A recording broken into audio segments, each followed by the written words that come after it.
Oh, and we are live again. Live again. Amazing, amazing. Absolutely, just completely brilliant. Might I add, just completely brilliant.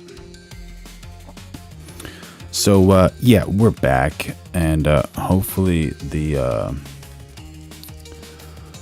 septum emoji is working. So we have the MAGA hat, and we have the septum emoji for both sides. We gotta show love for both sides, every single side, as always. You know, gotta show the love. And we're going live every single day of 2026. So make sure you like, subscribe, turn on those notifications. And are we talking about the most expensive lie ever built? The White House just spent over 300 million United States dollars on a ballroom. A ballroom. We're gonna play some soccer in there, some basketball, some racquetball. You never know. You know what a ballroom is? It's where presidents throw parties, dance, celebrate, pretend everything is normal, right? Except this ballroom has a problem. It's sitting on top of a classified military bunker that they won't let Congress see the blueprints for. That's not architecture, chat. That is a metaphor, and metaphors don't cost 300 million unless they're trying to tell you something. Allegedly. All right, let's continue with Ian. Teach us something, Ian. Likely or unlikely you think this scenario is. But if you think it's not a potential scenario here, you're fucking retarded. Uh-oh. And you should probably read some books. And the fact that it is even a potential scenario is super dark and super sketchy. And honestly, I don't know if there's anything we can do about it. Aside from stop. Tara wouldn't trust Congress either. There you go. There you go. Not paid with taxpayer money. Rudy Armenta jumping in on the chat. Thank you, buddy. Stopping this ballroom. And that brings us back to the ballroom and to the original question. The original, like, weird what's going on here. They never halted the underground construction by law. They only halted the ballroom. So what gives about the push, right? The immediate push, the urgency. We've got to build the ballroom. Why would they fake a shooting, probably, to mass propagandize us to build the ballroom? Good point. Right? It's possible that some of it is about the law, and Dre is going to explain that to us in just a second here. It's also possible that, I mean, it's certain that you can't build a secret underground facility with skiffs and all this shit with data centers. You can't build that inside of a giant open pit. China can see. Everyone can see into the pit. Okay? So you actually need the lid on top of the construction to even do the construction. If that makes sense. It took me a few minutes, like, to put that together. But you need the lid, not just for security after it's all built when there's people in it, but you actually need the lid to, like, cover up what's being done underneath a little bit as well. I mean, you can build other lids, but aside from potentially, I mean, I'm not even going into the potential, like, wiring between of, like, hey, I know a country that loves to put cameras in fucking places where things happen. Yeah. But other than that, I think the most complete, like the best answer, the reason why it needs to be built now, has to do with legal precedent and the fact that the whole project is at risk. Actually, it's possible it could be stopped. Doubt it, but it's possible because right now, actually, it's in jeopardy, in serious jeopardy. So let me cue it up. 9:37.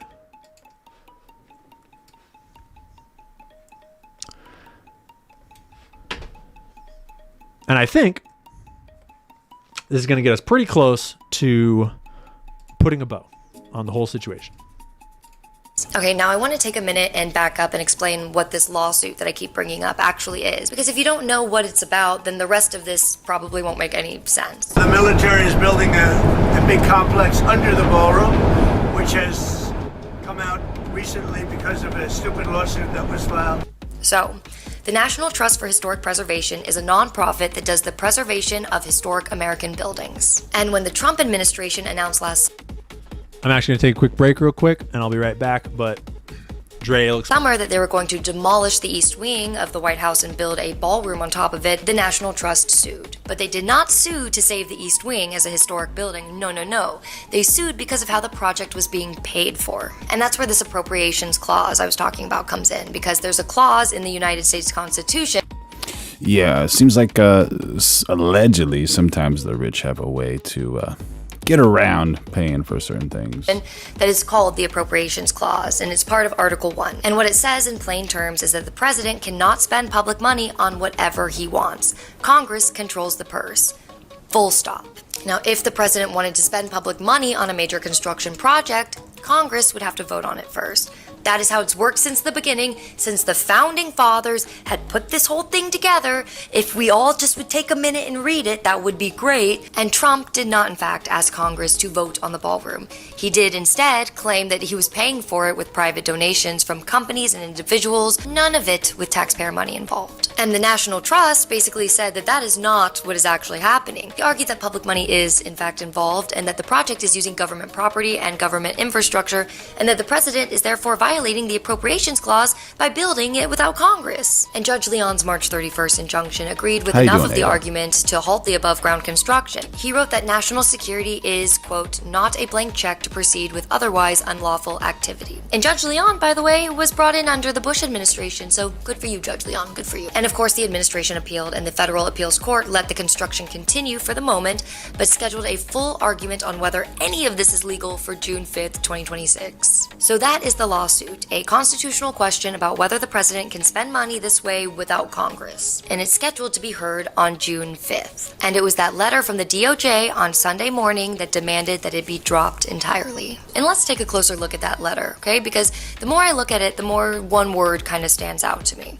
Because the DOJ did not ask the National Trust to delay the lawsuit, right? They did not ask for more time. They did not ask for a temporary pause. They demanded a permanent dismissal. That means they want the case dropped forever with no ruling. And the reason they want it dropped completely is because if the appeals court rules on June 5th, even if they rule in the administration's favor, let's say, that creates a legal precedent. Because a ruling either validates the funding mechanism with some defined limits, or it strikes that mechanism down completely. But either way, the question gets answered in open court and on the record.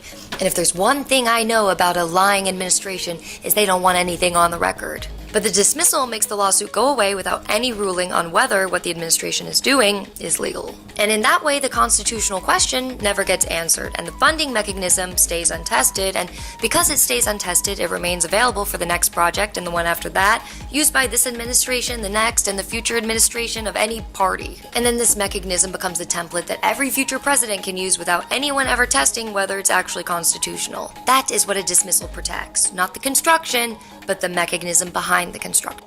Not me jumping in on the chat saying, when he taxed everyday items, the rich are the least affected. There you go. And not me says, right now tariffs are making the rich richer. What do you think about that, chat? What do you think? We're going live every day of 2026, so make sure you like, subscribe, turn on those notifications, and if you want, become a member. Yeah, help the channel survive. Throw in a super chat if you want. And it also protects the construction as well. But she's right. She's absolutely right. That's what the lawsuit is all about. And that is why the push to build the ballroom. That is why he needs Congress to act. Okay. And I wouldn't be. Ryan Beans 172 saying having a spam bot is F retarded. We don't have a spam bot. We're just we're taking chats from the vertical stream and the horizontal stream and putting them all together. So if you see the @ sign after a restream, that is the person's username. So yeah, no bots in here, buddy. Thank you for the chat. Be surprised if there's a private briefing that went out to Congress with top secret classified. B-res mechanism? What's mechanism, buddy? Lone Wolf entered into the chat.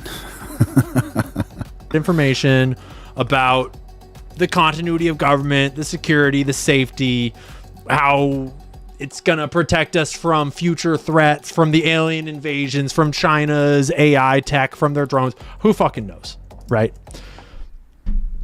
But the risks are obvious and numerous. The attack vectors are many. There's going to be a lot of contractors coming in and out of this property, building things. Oh, thank you, B-res. Appreciate it, brother. Putting things in there. Allegedly, they had some people thinking that the next invasion would be an alien invasion. I don't know how accurate that is, but a lot of people say that's the reason there's been so many of those unidentified flying objects, also known as drones in certain areas like in New Jersey. You know? One stream is for vertical, like for your phone, and the other stream is for horizontal, like for a computer or a television. Takes a lot of hands and bodies to build a bunch of data centers and secret military bunkers and bases and shit. And we're also streaming on Kick and on Rumble and Facebook. And no one's ever gonna know. There you go, Paul knows. E.T. drone home. What's going on down there? So do you trust this administration to take care of that project with all their Israeli buddies? That's the question here. Because a lot of really good journalists have been making an awful lot of noise for a long time about the tech. We got Whiskey with Water saying, I'm one of those dudes that is part of building data centers. Got any questions? Yeah, got a bunch of questions. What is the reason they would want to build a data center underneath the ballroom? That is very, very wild. And G Madness, good for you, brother. Good for you. You can bag that up and sell it to somebody. I'm sure somebody's into those types of things. And City 0017 says most of those flying objects are from large defense companies reverse engineering existing aircraft. There you go. Techno-fascist digital mass surveillance thing that is coming. And Lone Wolf and Cub says, I only trust the Biden auto pen. Oh, let's see if the septum emoji works. This is exactly what they've been talking about. This is exactly what they've been talking about. A gigantic data center system that unifies all of the government's different data sets. Chat, we got it up there. Colon, septum, colon. Oh my gosh. Oh my gosh. Hilarious, bro. That's into one aggregate data platform that their super AI God thing, that is not God in any way, can query and tell them things about you, about your loved ones, about your patterns, your beliefs, your ideals, your movements, your bank, your everything. Or it can help them target brown people over there for bombing or whatever else they need to do. It can help Barron pick out his next insider trades, you know? AI is good at all sorts of things. But,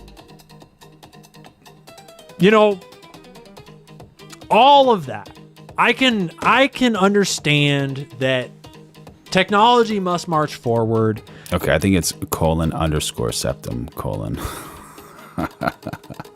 And it's inevitable that we're headed for techno-fascist hell one way or another. I don't agree, and I will fight it to my last breath. But I could die satisfied having fought that fight and failing if at least it was an American techno-fascism that got us. But I will not accept a foreign fucking government so obviously tricking us into a Israeli techno-fascist state. Because you know what comes with the Israeli If only I can read some of y'all chats. It's just, that's too wild for me. version of the techno-fascist state? All their bullshit Jewish thought control. Let's just be real about it, okay? All the anti-Semitism stuff. Okay, rewind. Let's remember some credentials here, like Douglas Murray. Have you ever even been on the top list of the 10 most dangerous anti-Semites in the world? Because I have. I am the 9th most dangerous anti-Semite in the world, according to the government of Israel.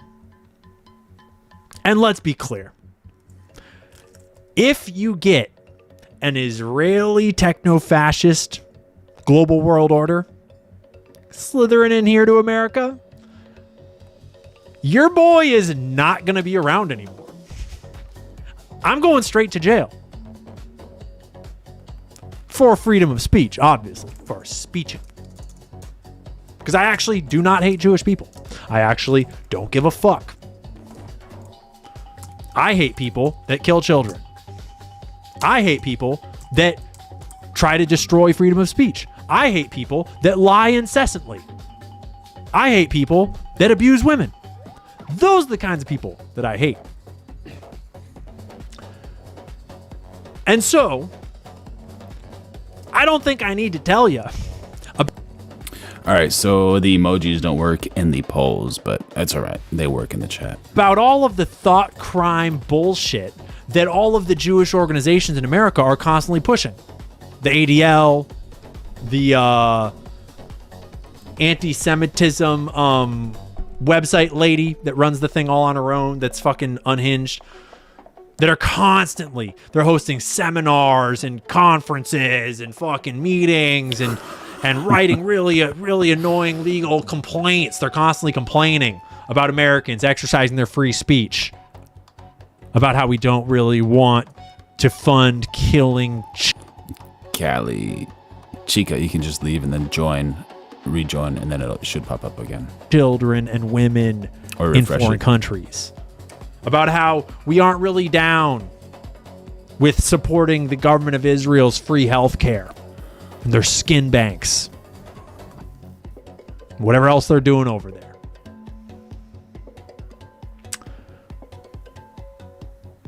So just use your Colorado Gamer jumping in on the chat saying the First Amendment has been trampled on and is basically destroyed.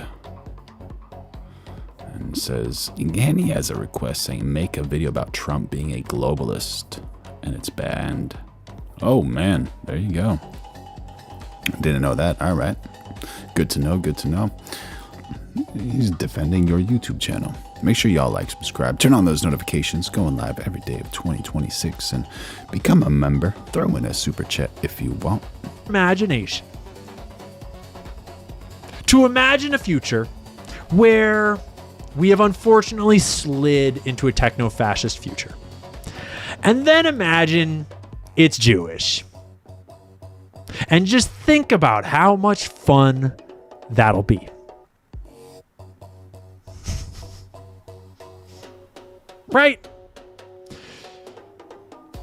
And I don't mean because it's religiously Jewish. I mean, because look at how they're behaving right. Oh, we got an answer from Whiskey with Water saying, okay, I am not trying to sound pompous, blah, blah, blah, blah. I have security clearances. Most data centers are built simply to do what it sounds like. Store data, Amazon, QTS, and other companies have.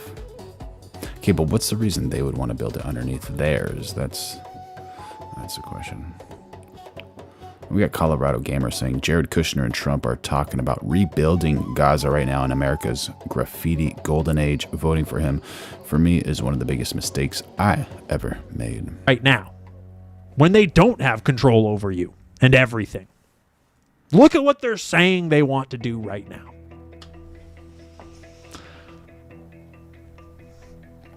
Colorado Gamer says, your First Amendment has been taken away based upon ownership of technology. There you go. Like Jimmy Carr says, you have the right to say whatever you want. You have freedom of speech, but consequences come with anything you do say. Yeah. So, all the other concerns, very valid. All of Dre's much more balanced and much more reserved concerns, very valid. Super gangster. The whole conversation, very valid. My concern, I think, is much more. I'm not saying it's like a better concern. I'm just saying it's more urgent, more pressing. Yes, Lone Wolf. This is Ian Carroll, on the top right of the screen. And we have Michael Bradley saying, it's amazing how people oppose things strictly because Trump is involved, when they would love the exact same thing if Trump was not involved. There you go. So, what is it? Is that ad hominem, attack on character, not on ideas and things? It's you cannot uncompromise your country in that way. So that is my concern. And it's not, one last time, I don't have evidence, because no one has evidence. An ad hominem is an argument, a logical fallacy where someone attacks an opponent's character, motive, or personal traits rather than addressing the substance of their argument. Yes, absolutely. Absolutely. Oh my God. We got a super chat. Are you serious? Stephen Wells, 7719. Says, your calm way of speaking politics I find relaxing and uncommon. Thank you so much, brother. Man, Stephen Wells for the W. Beloved children to enter the new earth. All right. Veronica, can you please come over here and show Stephen Wells some love? Thank you for your support. I love you. Wishing you and your family the best. W's for Stephen Wells in the chat for keeping this page alive. I love you. The Lord loves you. Everybody loves you. Thank you so much. I just have a lot of correlation, a lot of suspicion. I have a pattern, and it's pretty easy to see when you look around. I'm sure that Matt Walsh won't see it.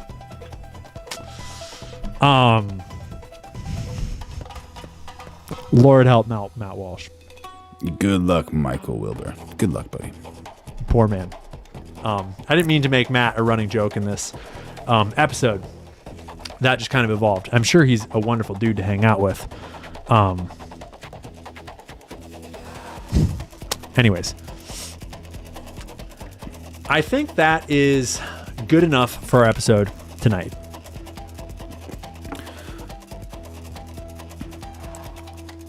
Michael Bradley jumping in on the chat saying, what are your thoughts on the mainstream state media who blatantly misrepresents Trump and MAGA at every opportunity? I don't know. I think it's part rage baiting, and I think it's part maybe propaganda, allegedly, to try to sell products or to change public policy, maybe to divert attention. You never really know what's going on. I think it's very interesting. But have you seen that clip where there's like 60 news stations saying the exact same script?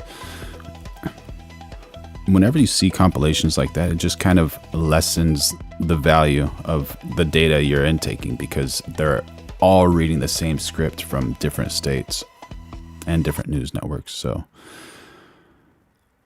it's a little different.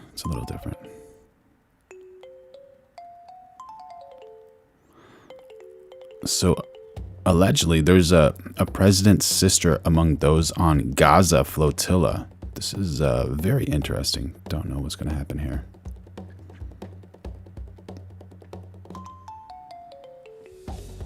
The Taoiseach has condemned the interception in international waters by the Israeli military of an aid flotilla bound for Gaza earlier this week.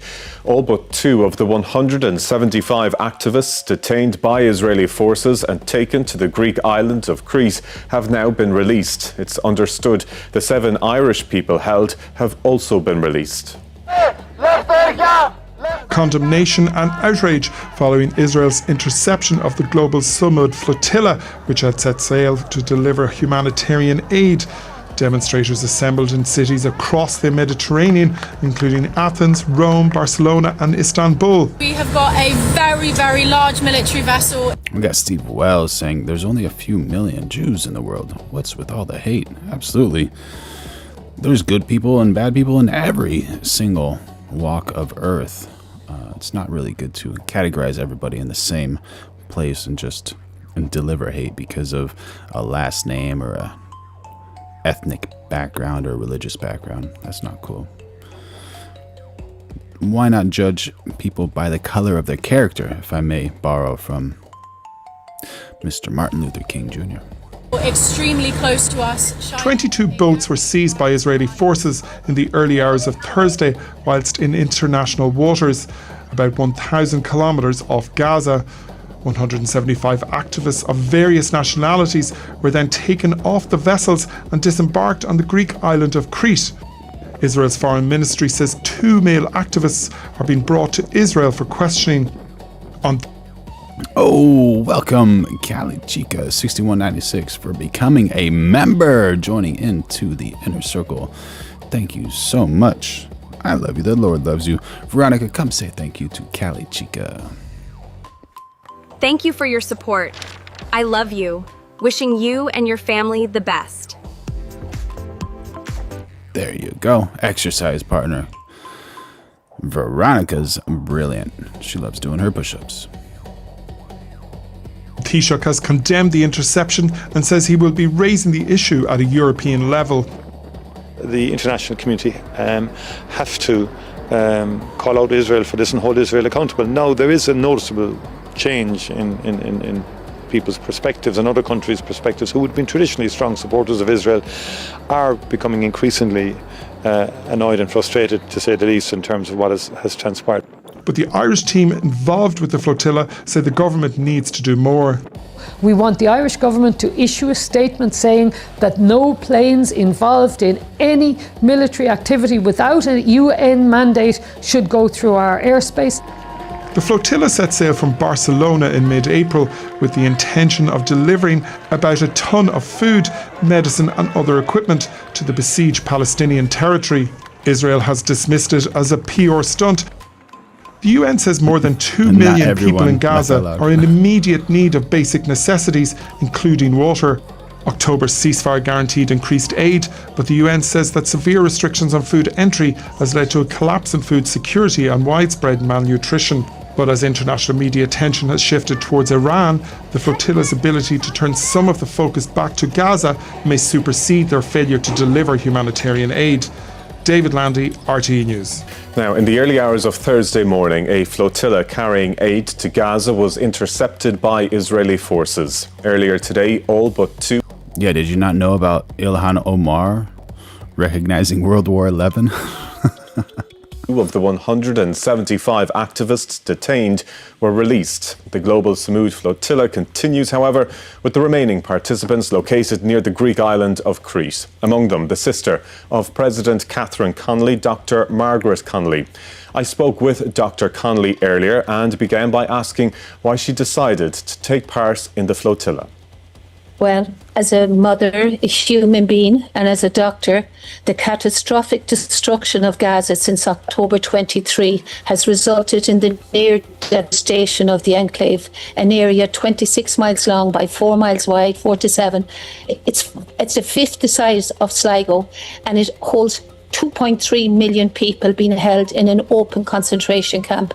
I have been actively involved in the Sligo Palestinian. Lance Chance dropping in on the chat saying that anchor reminds me of someone. Please let me know. What do you mean? I think I might have missed the anchor. An organisation in Sligo for 30 years now. Or are you talking about me? And I just felt at 67, There we go. One Love 1329 jumping in on the chat saying when billionaires start building bunkers underneath a ballroom, pay attention. Yeah. You know, our chat, we have the best chat on the internet, and it seems like we cover things and then 3 days later other channels cover them. So if we can we put our minds together and try to figure out what is actually going on underneath that ballroom with that bunker? And we have someone in the chat who says that they worked on data centers and just says that they carry data, if it is a data center, in fact. But if it's a bunker, what's going on? And does that attack in Iran, where they actually penetrated towards those bunkers, does it have anything to do with it? I don't know. And I'm just curious, what would they put it there for? I don't know. I'm very lost now with the whole reasoning behind it. Must do a little more. It's a big deal, Margaret. It's a big deal to take part in a flotilla like this. What was the reaction of your family members? My family are totally behind me. My 2 daughters and my son are totally behind me, and so is my partner and husband, Declan Bree. I made this decision. I made it for myself. My heart lies with the Palestinian people. We have had 800 years of colonisation by England. Why wouldn't we come on the flotilla? It is but a small thing, a drop in the ocean. But if I can make people wake up and feel the pain that I feel for what the Israeli regime is enacting in Gaza, it will have been well worthwhile coming on this show today to do that. A lot of people, Margaret, will know that you are, of course, the sister of President Catherine Connolly. And I know, of course, you are your own person, but would you be worried that by taking part in such a high-profile flotilla like this, that you could make her job a little more difficult as head of state? I am totally here in my own right. The President knows that. I am here as Dr. Margaret Connolly, a mother, a human being and a GP. I am here in my own right for myself and to wake people up that this bloody genocide has to stop. We have to stop normalising violence and war as if it is a computer game. It is absolutely insane to allow the US government and the Western powers to enact this genocide ongoing for 3 years almost, and feel that they can get away with it, acting with impunity everywhere they go. They destroy societies. They are out to destroy the people of Palestine. On Wednesday night, Tommy, we were abducted and kidnapped from our boats. Not me personally, but the boat right beside me. Can you tell me about that night, Margaret? Where were you? So this is a big deal. She's the sister. And we got somebody in the chat saying, James Devlin says, Ireland stands with Palestine. We experienced ethnic cleansing and land grabbing from a powerful neighbor. So I guess it resonates in a way, even though there's not too much in common in regards to religion or background, I guess, geographical background, just kind of from past experiences. Man, that's tough. When the flotilla was intercepted? I was actually on the bow of the ship minding a little baby bird that happened to land for an hour, and it was quite surreal and very calm. I did not feel afraid, but we saw a huge light coming towards us, and that was the warship. The Taoiseach Micheál Martin was speaking this afternoon about the interception of the aid flotilla. He said that the international... Thank you, Kelly Chica. International community have to call it out, what happened on Wednesday night, and he did say that Israel has to... Stephen Wells jumping in on the chat saying, I wonder if human beings will ever grow up. Yeah, absolutely. Can you expand on that? What do you mean by grow up? Kind of have some understanding for each other and just kind of get along for no reason? Or get along instead of argue for no reason? Abide by international law. Do you welcome those comments from the Taoiseach? It's a little late to say this after my comrades were abducted and kidnapped, and it's a little late after our 2 special comrades, Tiago from Brazil holding a European passport, and Saif, a Palestinian man who has a Swedish-Spanish passport, and both these comrades have been separated from the rest of the Irish who were kidnapped and are now being taken to an Israeli jail. How will Micheál Martin's comments help those 2 men? Most of their comrades are terrified that the Palestinian lad may never be seen again. Yeah, a lot of heaviness there. And we got Michael Wilbur jumping on the chat saying 2,000 plus years of hate is really hard to change. Yeah, I understand that it's hard to change, but have faith, have hope that it can change, you know? Like, there's no reason not to. Oh, we got Stephen Wells joining as a member on the inner circle. Thank you so much. Veronica, come here. Say thank you. Thank you for your support. I love you. Wishing you and your family the best. Amazing. 100% amazing. Oh my God. Stephen Wells just gifting people memberships. 10 memberships. Stephen Wells for the W. Oh my gosh. Everyone give Steve a win. That's absolutely incredible. Thank you so much, Stephen Wells.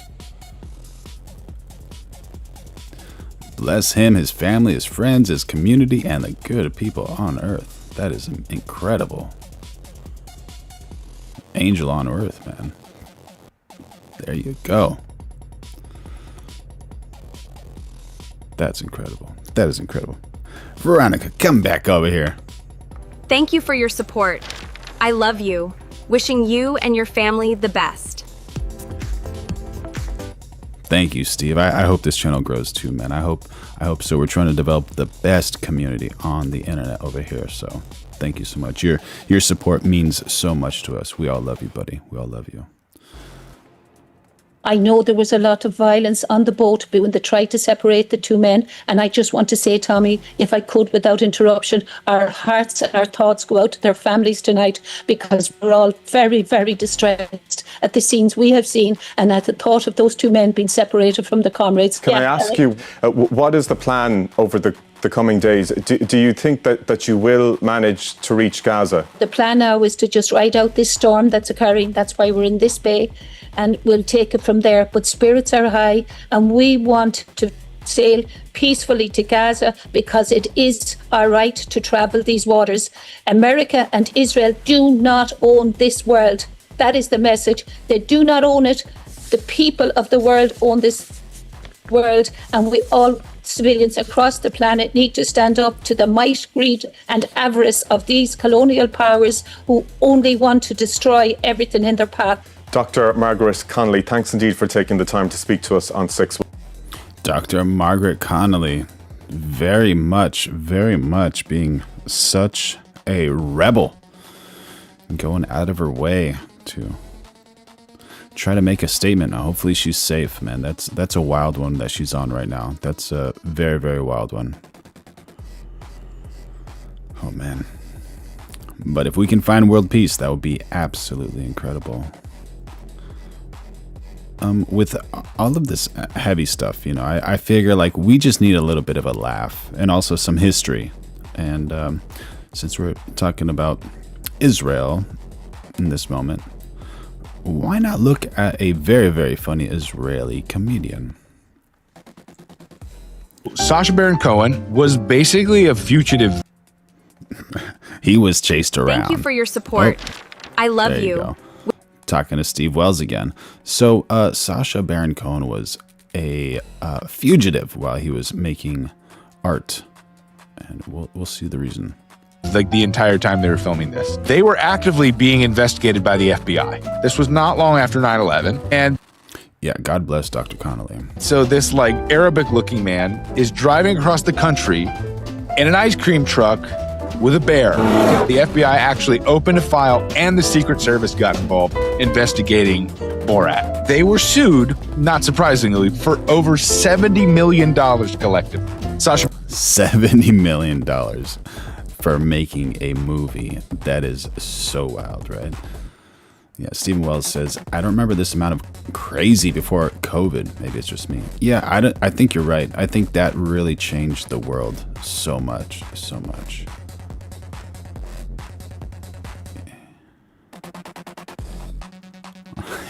Lone Wolf says, tell her to stop America with her little boat. Yeah. And JD Hassel says, just wish immigrants would assimilate to American ways and values. Any other country you have to learn their language, respect their country. migration is important. Yeah, absolutely. Absolutely. Yeah, assimilate to the country and try to become an upright citizen. Don't try to create havoc and fear and create crime. Not worth it. Be a good citizen, you'll be welcome, right? Have some level of self-respect and respect other people. Baron Cohen actually says he is the most sued actor in history. Throughout the production of this movie, they had 92 Veronica is AI. calls to local police departments on them while they were producing. Dude, they have kids running up to an ice cream truck with a bear inside of it. That's so scary. At the time, there was an active warrant for his arrest in New York City because he was going around the street kissing people on the face. I kiss you.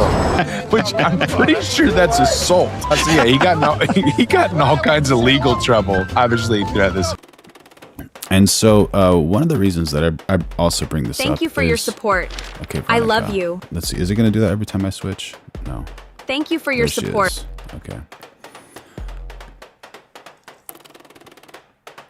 One of the reasons I do this is because he brings up something else.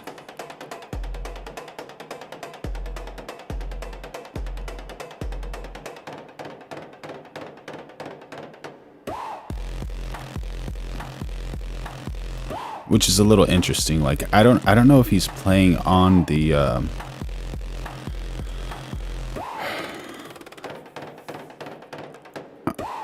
conspiracy theory or if he's talking about something. So there's two more clips. So this one is dealing with the Titanic. It's General Al-Din exposes Titanic sinking, and then the next one is General Al-Din exposes the nuclear program. And they're very short, but they're very interesting as well. No, it's already taken more money than Titanic, you know, the film about the ship sunk in 1912 by Israel. Was it sunk by an iceberg or by a Goldberg? You do the makhudmet. So Something got hot in here. So I was fortunate. Breakfast TV. Why do you have me on? Thank you, Michael Wilbur. Appreciate it, brother. I know you're thinking about that. Worst comes to worst, you execute the producer. That's what the boss was just saying in my ear then a minute ago. All right, so he's talking about the Titanic there. And here in the next one, he's going to be talking about a nuclear weapon, which might be kind of hitting close to home here. Can you tell us about the wonderful work that you've been doing in your home country of Wadiya? Well, for some strange reason involving facts and reality, the United Nations believe that I am developing nuclear weapons. But my nuclear weapons program, my nuclear program is entirely for peaceful purposes. Wink, wink. He's funny. You got to give it to him. He's a funny guy. But this was also many, many years ago. When was that?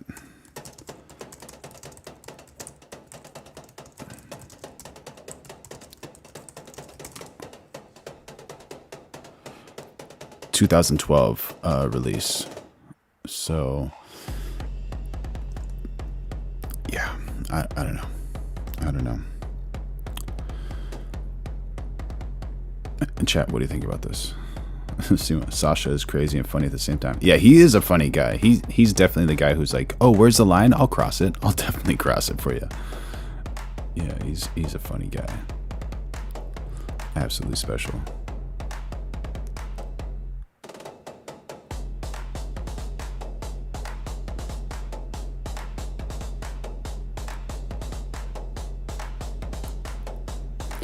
Here we have Candace Owens reacting to Boss Babe by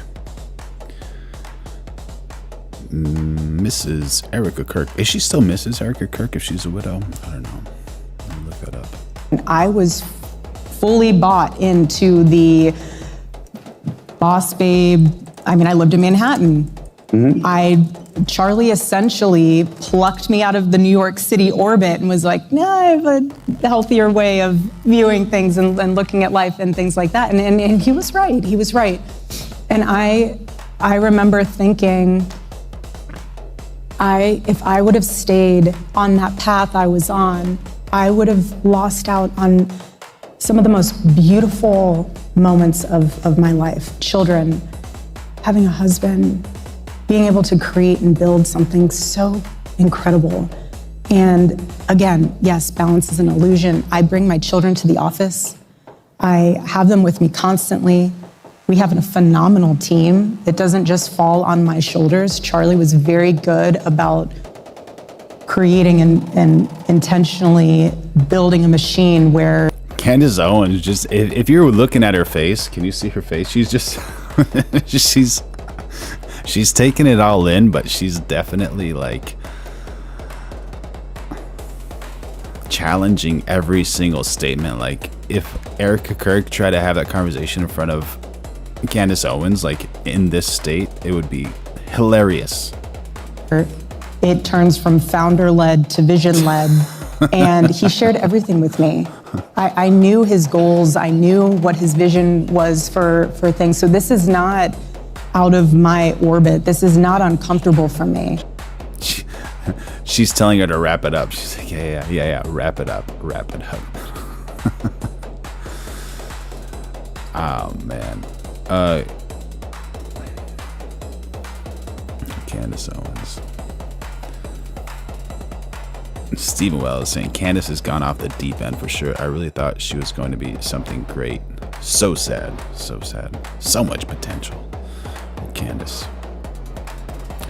Polarizing figure, this Candace Owens. Very polarizing.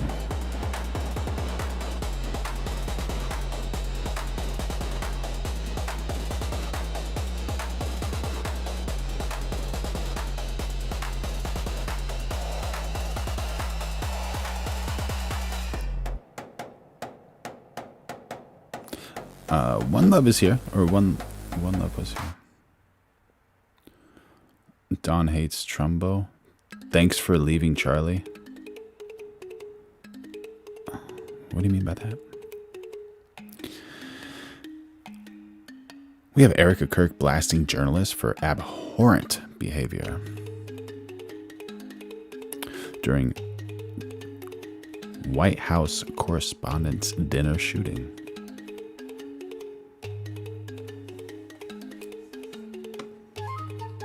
Of the journalists in that room have attempted to dehumanize me, and I wanted to meet some of them. Jose Itor says, Charlie's wife is going to be vice president.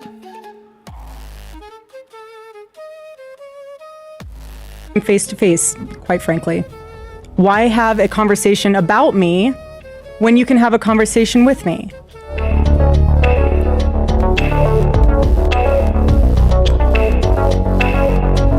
Charlie Kirk's widow, Erika Kirk, unleashed on journalists at the White House Correspondents' Dinner for their behavior during the shooting.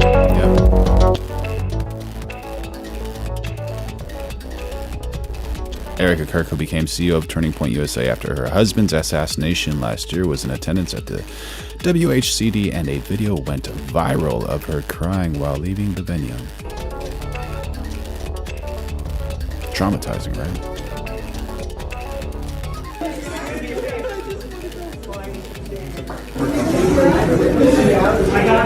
I just want to go home. She just wants to go home.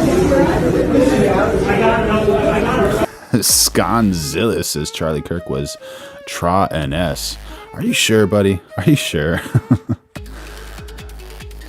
Oh, man. One Love says, I'd rather Biden over E. Are you talking about Island Man?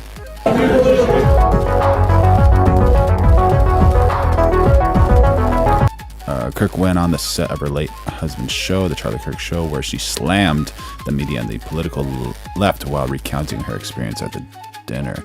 And just to clarify, yes, a widow is traditionally and socially still considered a Mrs. out of respect for her late husband retaining the title unless she chooses otherwise or remarries, which would still become a Mrs., but last name might change.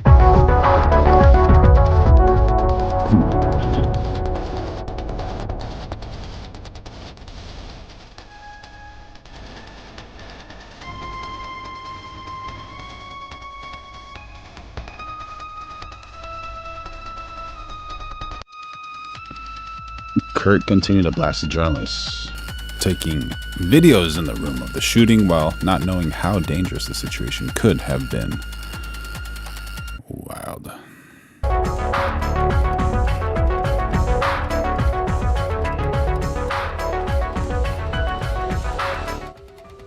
if you were in that room, you had no way of knowing what the status of the shooter was, how many there were, or honestly, really anything. It was just utter chaos.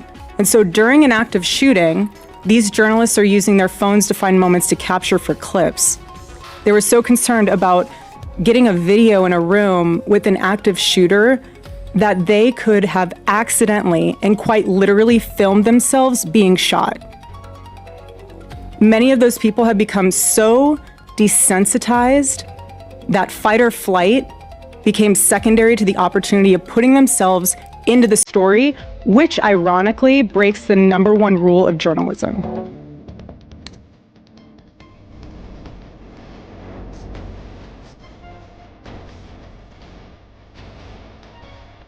Let's talk about the latest attempt on President Trump's life. And while much of the media at the White House Correspondents' Dinner took the assassination attempt in their stride, some even helped themselves to bottles of alcohol on the way out of the function room. The violence was particularly traumatic for Erika Kirk, whose husband, Charlie Kirk, was assassinated just 7 months ago.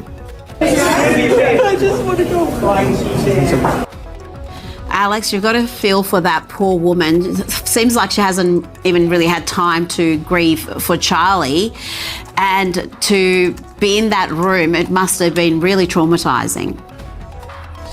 Yeah, I can't imagine what Erika's going through. But you know what's crazy about this situation is, sadly, we've constantly seen this. You know, Donald Trump, I think this is what, 3rd or 4th assassination attempt. So it seems like the violence in America is just getting worse and worse.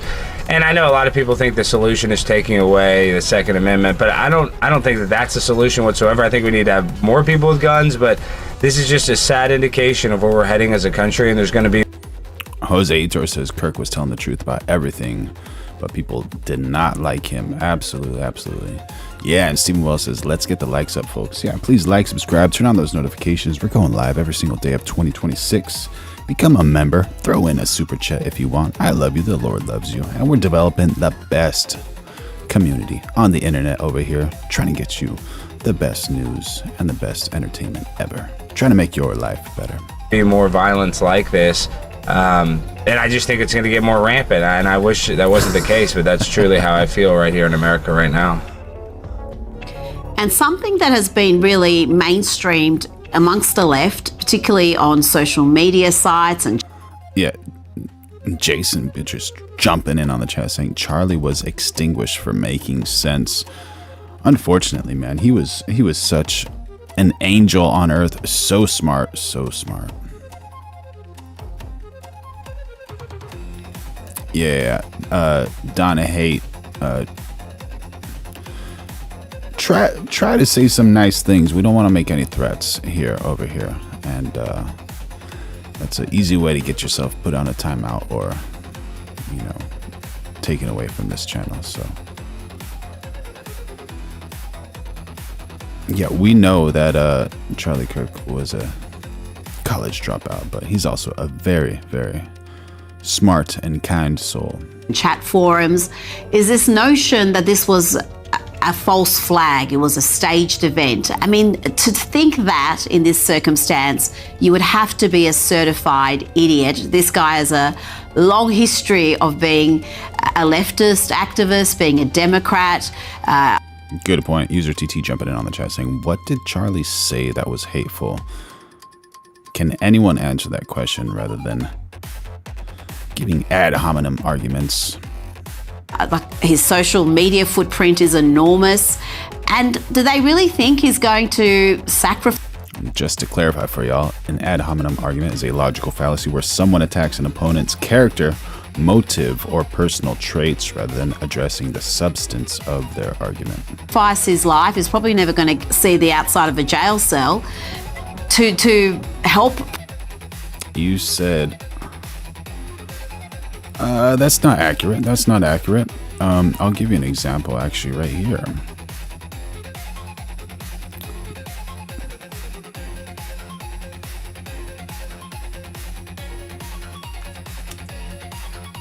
Why is it that when it comes to black people receiving reparations, There seems to be a lot of pushback to the point where now, now it's almost laughable to even think about black people getting reparations for something in the past. Have we spent a lot of money on the black community the last 50 years? And if so, has it worked? It's a good question because, obviously there are certain communities in Black America that are not so great. Some of the traumas and problems they have are of their own making. I acknowledge that. Thankfully, I was raised away from all that, 2 loving parents. And that's the greatest thing that you are, one of the, if not the greatest. And that's my hope. Charlie Kirk is not racist, man. He's saying that is the greatest thing, that this gentleman here in the middle of your screen was raised by both parents. For every child, black, white, or Asian, to have 2 parents. That is a ticket. Any color. To success. We've spent trillions of dollars on trying to improve the well-being of black Americans since the 1960s. And actually, black America is poorer per capita and on average in relation to other groups than it was in the 1960s. So I would argue it's actually not a resource or a money thing. It's a values thing. And the values, unfortunately, that are predominantly in the black community right now are quasi-suicidal. Okay, so it's not a money or resource thing. It's the values. And what does he mean by that? Yeah. And how can that be improved? How can that be improved? And you need to understand how easy it is for you to be successful in America comparing to other countries. It's so hard to be successful in corrupt countries where the government says one thing and that doesn't happen. I'm not saying America is perfect, but it's probably one of the best places on earth, honestly. And that video proves that Charlie Kirk 100% is not a racist. President Trump, but this notion that this event was staged is really prevalent, Alex. Well, to be fair, Rita, people have lost trust with the government, and so anytime Breaking 963, rage baiting in the chat, but we always accept and appreciate jokes, even if they're a little dark, just to get a laugh. And Breaking says Charlie's been real quiet since his last debate. May Charlie's soul rest in peace, but we always love a laugh. Oh my gosh, what a nice guy. How sad the whole world was after that incident. Unreal. And to see some liberals happy about that, it just kind of,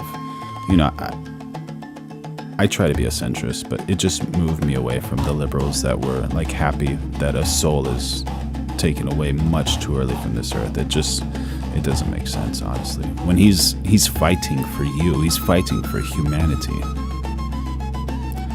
May his soul rest in peace. And all the best for his family, friends, community, and the good people on earth. when they see a big event like this, they automatically disregard whatever the mainstream narrative is and believe the opposite. So people have been kind of either trained to believe everything the government tells us, or they've been trained the other way, that anything the government tells us is a lie. So I'm actually not surprised that people are saying that. But all indications looks like he was a crazy guy. He's another guy similar to Tyler Robinson who had a high IQ. It looked like he was an engineer of some sort, and a guy that was a smart. Thanks, Lone Wolf. Sorry about that. Smart guy on paper, but obviously this is a very dumb thing to do. But it's just kind of the reality of the situation where everybody's going to think the opposite of whatever they hear from the mainstream, because nobody trusts the government anymore, Rita, especially here in America. Looks Iranian. Yeah, I don't know if he looks Iranian, bro.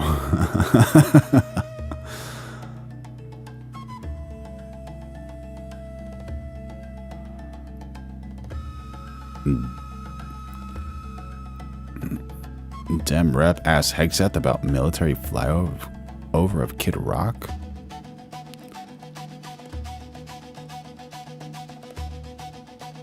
Now recognizes Mr. Whitesides from California for 5 minutes.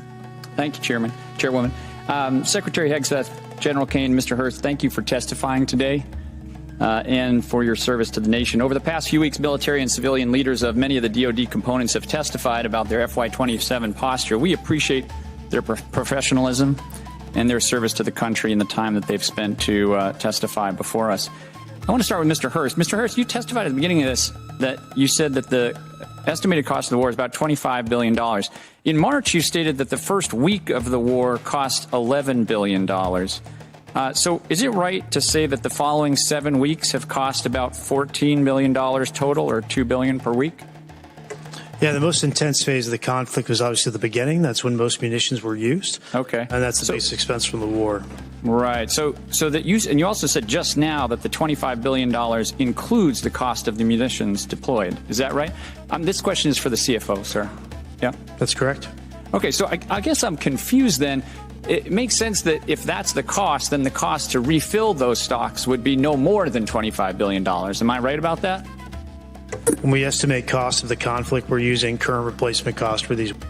Jason Beatrice jumping in on the chat saying, Jose Itor, thank you for your service, bro. I'm also a retired veteran. Thank you both for your service. Awesome. Thank you so much. Thank you so much. Heroes. Weapon system. Right, you're using current replacement costs. So it's frankly pretty surprising that the estimate for the supplemental would be $200 billion. You don't, if you'd like to explain that, you can, but that's not accurate. We don't have an estimate for the cost. Okay, that's what's publicly reported. So it's good to hear that it's going to be less. Mr. Hurst, do you have Signal on your phone?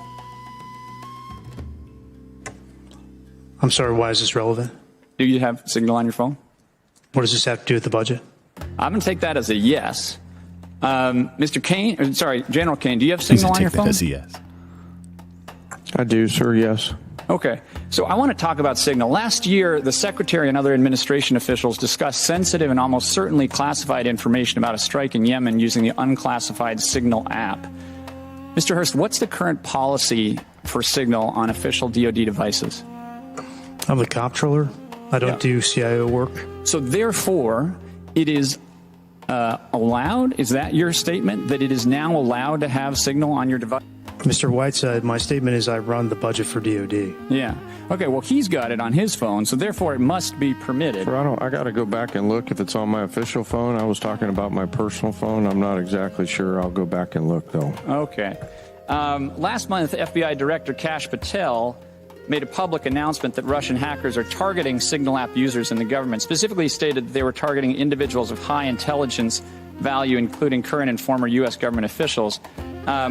I hope that it is not official policy that you can have Signal on your official phones, and I would love to get a response from the department on that. We have now asked this question about 5 separate times and have never gotten a straight answer. I want to close by talking about helicopters. Mr. Secretary, I want to ask about the Army. He's laughing. Look at him. He's laughing in here. Apache helicopter that flew over Kid Rock's property on March 28th. An investigation was launched by the 101st Combat Aviation Brigade Command Leadership, but before that review is completed on March 31st, you terminated it via social media post. Did you personally direct termination of that review? I did. Okay. Now, the president said they probably shouldn't have been doing it and that I'd take a look at it. So did you talk User T, what's going on? Drop me some usernames. To the president before terminating that review? Well, I don't relay what I talk about with Okay, I think unfortunately that means that you did talk to him, which in turn means that you've just confirmed that the president himself overruled the leadership of the 101st Airborne. Mr. Secretary, you yourself have affirmed repeatedly the need for higher standards and higher accountability at every level of your agency. Commanders rely on established processes to uphold these standards. How does canceling a command-initiated review by the 101st Airborne leadership support a culture of accountability? Actually, I think I'll ask that of the chairman. Sure. Back to my earlier comments about the importance in my role of staying in the middle. What you're alluding to is, in my assessment, with deep respect for your ask, is a partisan question, and I think it would be inappropriate for me to answer that. Sir, I actually don't think it is. I think it is actually a very fundamental principle of accountability in our department, and I think it was the wrong decision. I'm going to close by just saying one thing. Mr. Secretary. Denny Escacita says, Trump, best of the best on the world. There you go. Some support for POTUS. You started this hearing by politicizing it, and I want to make one point. Poll after poll shows that the American public does not support this war, and support is dropping every day. We are all representing our constituents, which is our constitutional duty. Good idea, TT. And to state that we are politicizing it is an affront to Congress and every member in this House, and I yield back. You are politicizing it, Congressman. The gentleman's time has expired. The chair now. Oh, they got aggressive there at the end. Did you see his look? He was pretty angry over here. Oh, there you go. A little anger. Jason Beatrice jumping in on the chat saying because the military handled it. There you go.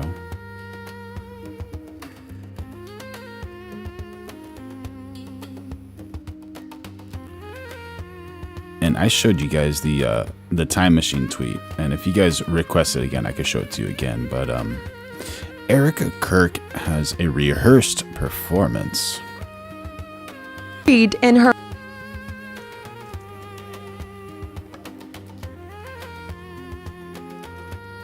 preacher moment to 2,000 pastors and an internet full of people distracted by her talking about being in the kitchen at 10 p.m. in the dark eating cereal. So she looked at a verse from the book of James on her wall, allegedly, and decided to count it all joy. And I was eating cereal. It was like 10 o'clock at night. That's a mom dinner cereal at 10 p.m. But we live in a small condo. When we first moved in there, Charlie and I put the Bible verse of James chapter 1, verses 2 through 4 alongside of it. And I stood there and I looked at it, and I was like, milk and cereal in my mouth, and I was like, count.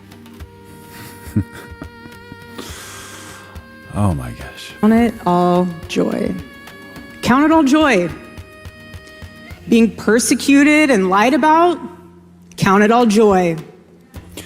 Think about it. Her message is really good. Count it all joy. Count it all joy. It's a really good message.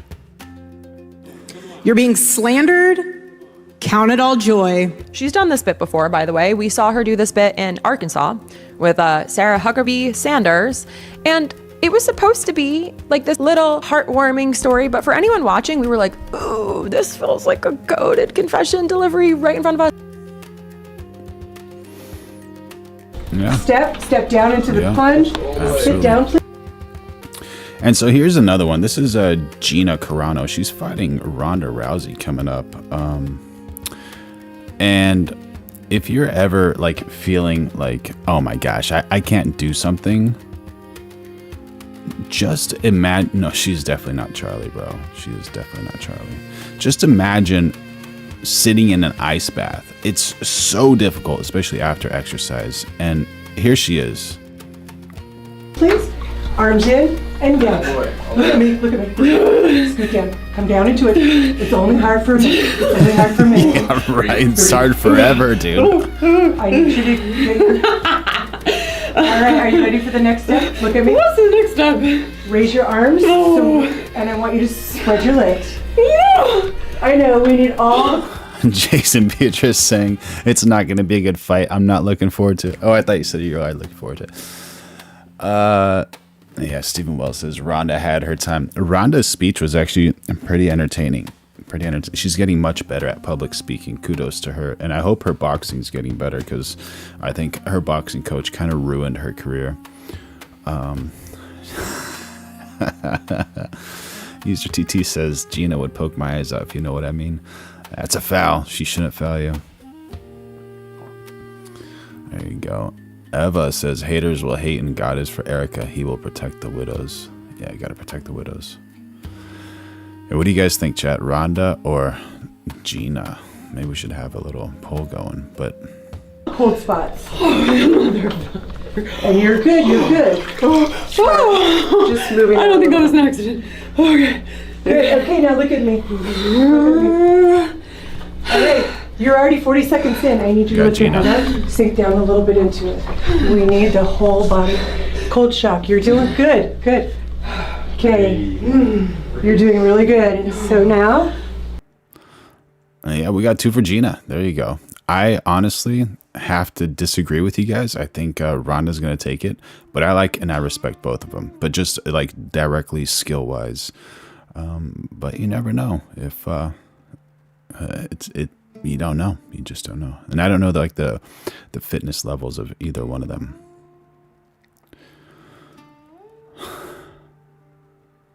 Yeah, Ronda is great with the takedowns. Yeah, especially on the ground. If Ronnie gets close to her, yeah, then Gina's in trouble. But Gina's no pushover, that's for sure. So Joe Rogan loses it when Tim Dillon does an ad, bro. This is wild. Tim Dillon, something else. He doesn't say it's Erika. Jason says Gina is a Muay Thai fighter with enough skill to keep Ronda away. Yeah. If Gina can keep Ronda Rousey away and Ronda doesn't get a grip of Gina, then she has a chance. You know, Holly Holmes knocked Ronda out. That was happy, sad, and everyone thought that was not possible. So wild. Such a wild fight. All right, so here's Joe Rogan reacting to Tim Dillon's ad. Erika Kirk for NeuroGum. Have you heard of Jamie? A friend of mine, let's call her Erika. She's had a wild life, this woman. She was in Romania. She had an orphanage. She was on a reality show. She married this famous guy. She was an intelligence asset. And I said to her, how do you do this? And she says, Tim, it's Neuros, Energy, and Focus Mints. And I said, but how do you do it after the guy, the husband and father of the kids gets murdered and you're out there doing all kinds of stuff? You're doing fundraisers and you're dancing around with glitter pants. How does this happen? She goes, I could lie to you, but I'm telling you, it's Neuros, Energy, and Focus Mints. I said, really? She goes, sure. I said, how are you running this organization 7 hours after this guy got popped?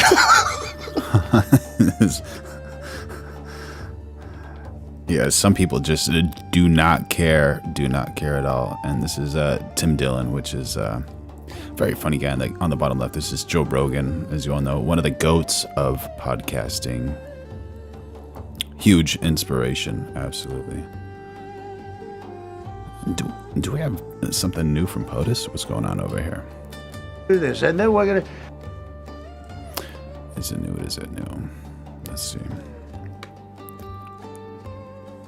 And if you don't do that, they say, I have a plan. These people know what the plan is. Everybody here knows what the plan is. But it's very unfair to say, because I don't mind being insulted. I've been insulted for many years by the fake news. But you can't. Thick skin, it's so right? bad for people that are so you just saw two great, and John Ratcliffe, three unbelievable people. They have a plan. Every single thing has been thought out by all of us. But I can't reveal the plan to the media. So, but we're just thrilled by the success of this operation. Yes, please. Thank you, Mr. President. You've said Iranians would be mad if you stopped these attacks, but why would they want you to blow up their infrastructure, to cut off their power? Wouldn't that be punishing Iranians for the actions of the regime? They would be willing to, and it's suffering, they would be willing to suffer that in order to have freedom. The Iranians have, and we've had numerous intercepts. Please keep bombing. Bombs that are dropping near their homes. Please keep bombing. Do it. And these are people that are living where the bombs are exploding. And when we leave and we're not hitting those areas, they're saying, please come back, come back, come back. These are the people. I don't know what they do. All I can tell you is they want free. Trump definitely doesn't have a filter. If he does have a filter, it's a very, very, very free filter. They were going to protest, and everybody said, oh, the regime's going to come to an end. And then all of a sudden, boom, boom, 5, 6 different areas. A woman would go down right between the eyes. They had snipers. They had 5 snipers. That's all it took. By the way, we're going live every single day of 2026, so make sure you like, subscribe, turn on those notifications, become a member. It helps the channel. Throw in a super chat if you want. Between the eyes. And after 5 or 6 of them go down, then you start hearing the purr through the vast number of people. And then they said, oh my God, who would do that? And they're incredible people, but they've lived so horribly. They've lived so horribly. You know, Iran was a great country if you go back 25 years ago or so. The Persian people, they're incredible, smart, brilliant actually.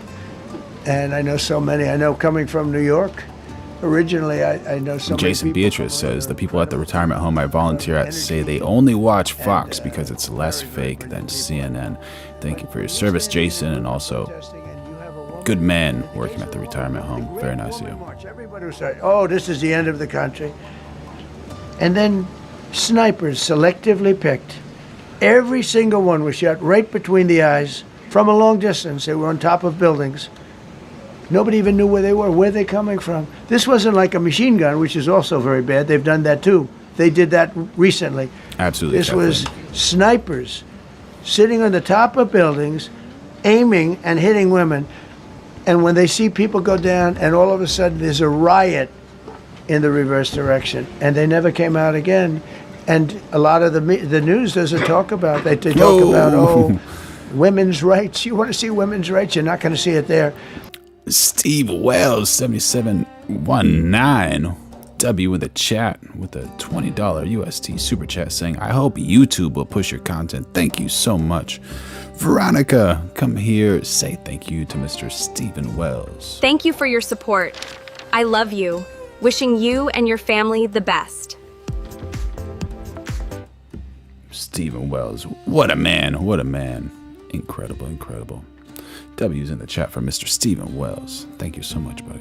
For Iran, but it's very hard for them to protest. I actually tell them, I said, don't go out. I fully understand. Nobody in this room would go out. I don't think there's any, because frankly, it's not a question of bravery. We're all brave, right? You're brave, I'm brave, we're all brave. But we're also intelligent. If you have people shooting at you, expert shots with the best rifles you can get, and hitting you right between the eyes every single time, and you're looking here and you're seeing and you're looking here, you're out of there. I don't care who it is. Please. Mark Meredith, Fox News. I know that. Oh, thank you. How would I know that? Go ahead. America's watching. No. Good job. Can we go back to the weekend? First off, was everyone on board with the operation, or were there people that were trying to talk you out of going through with the operation this weekend? Not everybody was on board. Somebody else within No, there was military people, very professional, that preferred not doing it.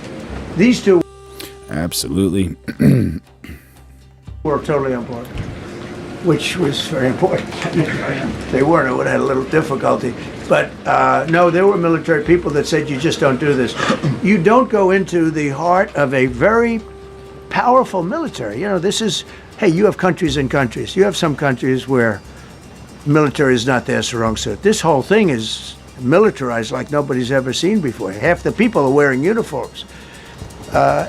And we had people. Jason Beatrice jumping down the chat saying, notice how TDS symptoms emerge. As soon as a TDS victim hears Trump's voice, they say lies, lies, lies. My goodness, yes, lies, lies, lies. They don't even have to know what Trump is talking about and start typing lies, lies, lies. My goodness. Together, approximately, for the operation. Yeah, Lauren Harrington, thank you so much. Like, subscribe, turn on those notifications, become a member, throw in a super chat. Helps the channel. Thank you so much, Lauren. I'd love to keep that a secret. Okay, well, we are. But I will tell you, the number, I'll keep it a secret, but it was hundreds. And hundreds of these people, that's pretty good. Is he central casting? But hundreds of people went into this journey. Hundreds of people could have been killed. Forget about the equipment, a lot of equipment, nobody cares. Hundreds of people could have been killed. So we had people that were within the military that said this is not a wise, and I understood that, but I decided to do it. Was there a point that they were that you were thinking there's too much on the line, and somebody was saying maybe we abort this now and wait? I mean, given the resource like the general said, it seemed like there was so much on the line here. You must have been thinking, well, this could have completely changed. So the first one, which was in many ways. Stephen Wells dropping in on the chat saying, not God, just a man with a purpose. Absolutely. As dangerous as the second, I guess it gets, because we're flying over daylight. You know, we're the best at the world at night. We have goggles that nobody, we have goggles. I've tried them, they're unbelievable. I see better with the goggles at night. Chris J jumping in the chat saying he is the best Persian interior decorator. Equipment like we do. But when I was told flying and in daylight, I think we flew 7 hours over Iran, and that's a long time, over unbelievably hostile territory where they have nothing but weapons. We took out their anti-aircraft, which is great. We took out their radar, which is great. We took out a lot, but they still have, you know, what hit this one was a handheld shoulder missile, heat-seeking missile. So it's not like, you know, they're totally whatever. And they had probably a little luck, because you got to get lucky. But they shot it, and it got sucked in right by the engine. But these guys were out of there. They were great. Their timing was great. But no, I was told that this is a very dangerous mission. I understand. They didn't say it's a foolish mission. They said, you know, we're going to be sacrificing hundreds of people do this. This is, I mean, you have tankers that are flying over this area so that because the flight was so long, they had to refuel. It's a very dangerous mission. I just felt it was worth it. If you would have told me that we would have been successful, gotten both, and nobody was even essentially injured, I would have said that would be impossible. Yeah, Bruce. Mr. President, thank you very much. Thank you, sir. Well, I'll come back to you. Okay, thank you. Given that you are now dealing, you say, with a more reasonable, less extreme leadership in Iran, what does that mean for the protesters, for the human rights movement in that country after this conflict? Well, What's your positive. expectation? Yeah, if they assume control, if we do something and they assume control, I think it's very positive, a big step. I don't think you'd see the radicalization that you have seen in the last. Look what happened. I mean, women are being executed because they're not properly clothed, they say. They're not properly clothed, and they execute the women. They shoot them right on the street. Horrible. They shouldn't. No, you have a much different group of people. Now, I'm not saying we are dealing with them. Oh my goodness. We got Stephen Wells, 7719, helping the channel. What a man. $20 USD, saying you will hit your goal one way or the other with prayer hands. What a man. Veronica, come say thank you to Stephen Wells and do some push-ups, please. Thank you for your support. I love you. Wishing you and your family the best. Stephen Wells, the man. Thank you, sir. Appreciate it so much. A month ago, with a much more powerful Iran than it was at any point during 47 years. This should have been handled by 7 presidents, a lot of presidents. And those presidents are saying now, every one of them to their friends, we should have done this a long time ago. So it's not something I like doing. It's very dangerous, and we're getting them at the height of their strength. If I didn't terminate the Barack Hussein Obama Iran nuclear deal, they would have had don't forget, that was a path to a nuclear weapon. Remember this. He chose Iran over Israel, pure and simple. Yeah, AI is getting super, super wild these days. So wild. Chris J is saying, release the Island Man files. There you go. Cali Chick agrees. Chris J says, welcome to Costco. I love you. There you go, bro. Yeah. You are all loved. You are all loved. 100%. Dallas, he chose Iran over Israel and really the Arab world, if you look, because, you know, the other, Saudi Arabia, Qatar, UAE, I mean, you take a look. I mean, I can add Kuwait and I can add Bahrain and you can add others. He chose such an unlikely candidate.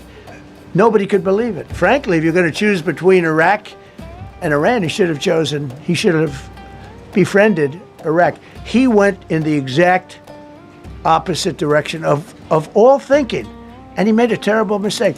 But that was a road to a nuclear weapon. And when I terminated that, everyone said, oh, he terminated it.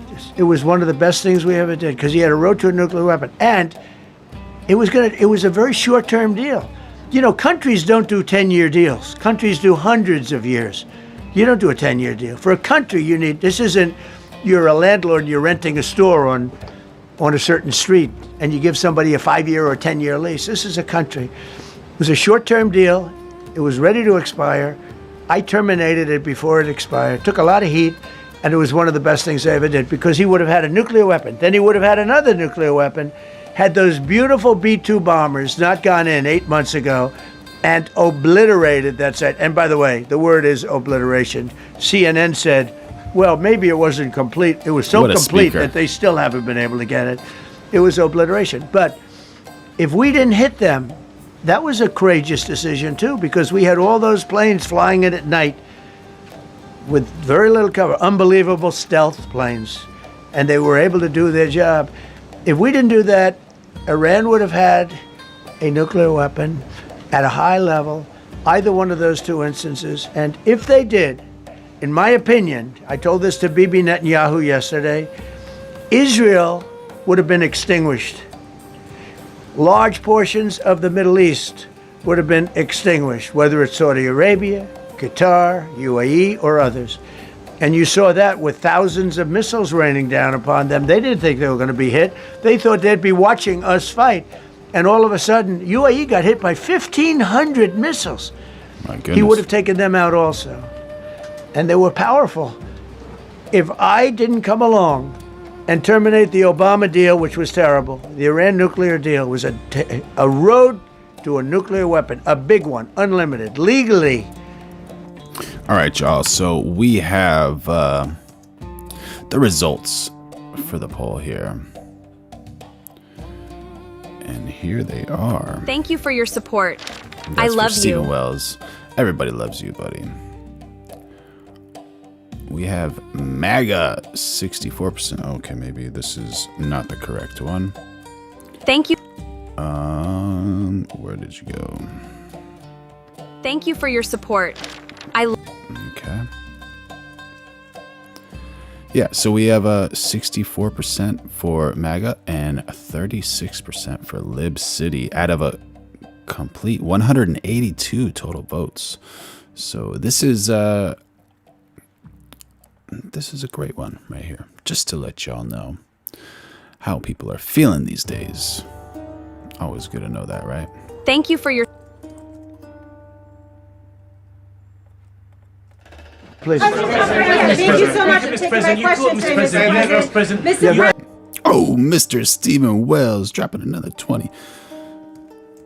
Winning in the chat, Mr. Stephen Wells. Veronica, come back over here for Mr. Stephen Wells. Thank you for your support. I love you. Wishing you and your family the best. What a kind man. What a kind man. Bless Stephen Wells. Great man. President, last week you suggested that Europe should take the lead on reopening the Strait of Hormuz. Has circumstances changed now that you're issuing a direct 48-hour ultimatum? And secondly, would a new ceasefire include Israel, or would it just be between Iran I can't and the talk US? about ceasefire, but I can tell you that we have a active, willing participant on the other side. They would like to be able to make a deal. I can't say any more than that. You've listed the goals. Excuse me. Please, go ahead. You've listed the goals. Who you with? Who you with? My name is Dia Kurd. I'm with the largest Kurdish media outlet, Ruda Media Network. It's based in Iran. Go ahead. Mr. President, Santiago Benjamin says, be happy, be healthy, be wealthy, be MAGA. There you go, buddy. you said before that you don't want the Kurdish forces to enter Iran and deharm it. Terry, good morning from the Philippines. How you doing, buddy? And Larry, I can't read that, buddy. Do you still want them to stay away, or? Again, I just said 47 years they've been negotiating with these people. They're great negotiators. And because... Oh, Stephen Wells making us get our goal. What a legend. Mr. Stephen Wells is the best. The best. Everybody give W's in the chat for Mr. Stephen Wells. Veronica, come back and say thank you to Mr. Stephen Wells. Thank you for your support. I love you. Wishing you and your family the best. Oh, she's the best. Oh my gosh. There we go. We got Larry saying, okay, go Trump. Let's do it. They're not going to have a nuclear weapon. Thank you, Stephen. Everyone loves you too, buddy. Thank you for supporting the channel. And if somebody that takes my place someday is weak and ineffective, which possibly that will happen because we had numerous presidents that were weak, ineffective, and afraid of Iran, we're never going to let Iran have a nuclear weapon. Make sure y'all like, subscribe, turn on those notifications. We're going live every single day of 2026. Become a member if you want. Throw in a super chat. Be amazing like Mr. Stephen Wells. And we're developing the best community online over here. And would love to have you on board. And if you think it's all the news that's fit to print, the old gray lady, it was great, but they're running on past fumes, and you can't keep doing that. You have to be able to give the correct news. And people like you, who I know, are fake. You're fake. Lone Wolf and Cub says, no Kings protest worked great. We still don't have any Kings thanks to you all. And thank you, Santiago, for jumping in on the chat, buddy. Go ahead, please. Your messaging on the war has moved from the war is coming to an end to war going to be bombing Iran to the Stone Ages. Right. And we've heard a range of those kind of messages. So which is it? Are you winding this down or are you escalating I can't tell you. I don't know. I can't tell you. Depends what they do. This is a critical period. Yeah, he can't. They have a period of, till tomorrow at 8 o'clock. I gave them an extension. They asked for an extension of 7 days, right? I said, Steve, give them 10 days. 10 days is up actually today, so I gave them 11, I guess, indirectly. I thought it was inappropriate the day after Easter. I want to be a nice person. They have till tomorrow. Now, we'll see what happens. I can tell you they're negotiating, we think, in good faith. We're going to find out. We're getting the help of some incredible countries that want this to be ended because it affects them also. A lot of people are affected by this. But we're giving them till tomorrow, 8 o'clock Eastern time. And after that, they're going to have no bridges. They're going to have no power plants. Stone Ages, yeah. Stone Ages. CNN fake news. Are you willing to make a deal that does not include reopening the Strait of Hormuz, or is that now a top priority? I would say it's a very big priority because, see, that's one thing that's a little different than other things. We can bomb the hell out of them. We can knock them out for a loop. But to close the strait, all you need is one terrorist that somehow has a truck loaded with, because you can carry them in trucks, large trucks, a water mine, drop them in the water, and now you tell people that own ships that cost $1 billion to don't worry about the mine. You can do that even just by saying we put mines in the water. So it's not like the rest. We can knock out their military. We already have. We've knocked out their Navy. We've knocked out their Air Force completely. We've knocked out 158 ships in 3 days. We've knocked out even their mine droppers. They don't have any mine droppers anymore, but they put them on other boats, and they could drop them. I'm not even sure they have any mines there, by the way. I'm not sure. I'm personally, they say there might be 8. I don't know. I think there might be none because they're very good bullshit artists. That's why for 47 years they've been bullshitting other presidents, and they haven't done the job. And people are living in hell. You live in that country, they're living in hell. No, I think that 47. James Devlin says truck will sink ships. Maybe if that truck is loaded onto the ship as cargo and has bad things on it to sink the ship. That's a possibility. But yeah, that was a little interesting, right? 7 years of this stuff is long enough. They're at the weekend. Lone Wolf and Cub jumping in on the chat saying, ever heard of Jerome Powell? Not even the president is above him. He is above the law. Highest point they've ever been. They have no Navy, they have no Air Force, they have no anti-aircraft weaponry, they have no radar, they have no communication. In fact, the biggest problem we have in our negotiation is that they can't communicate. I said to Steve, what are they saying? Sir, they can't communicate. They have no method of communication. So we're communicating like they used to communicate 2,000 years ago with children, bringing a note back and forth. They have no communication. But all I want to see is I want to have a safe world, and you're not going to have a safe world. Israel will be gone, the Middle East will be gone, and then they're coming for Europe.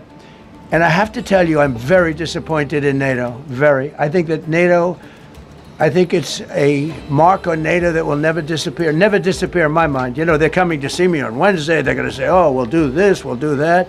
Now they all of a sudden want to send things, you know. But they said... And this is a picture of Mr. Jerome Powell, just in case you don't know. It loud and clear at the beginning when I spoke to you. That wouldn't have been possible. 101 missiles heading to a ship that's not that far off the coast.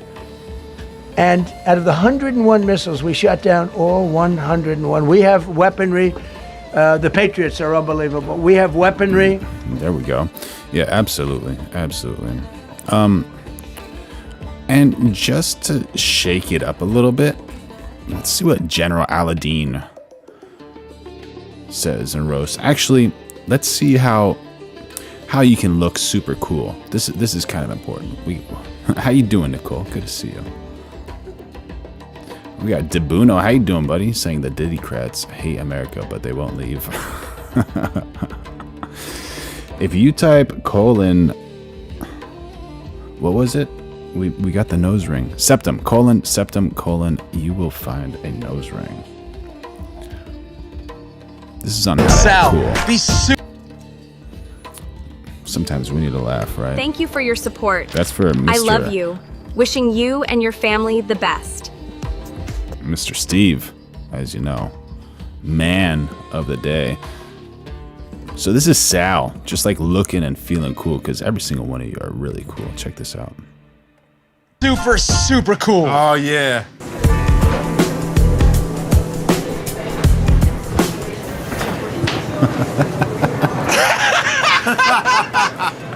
One normal cheeseburger. Do you guys put a sauce on it?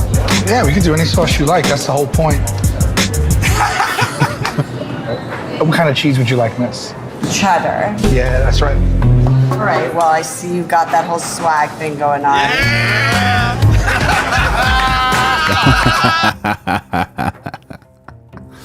Does that make you happy? Oh my gosh, man. These guys are funny. These guys are funny. Thank you for your support. I love you. Everyone loves Steven, man. Oh my gosh. Everybody loves Steven. So Netanyahu expels Spanish representatives. This is a little interesting.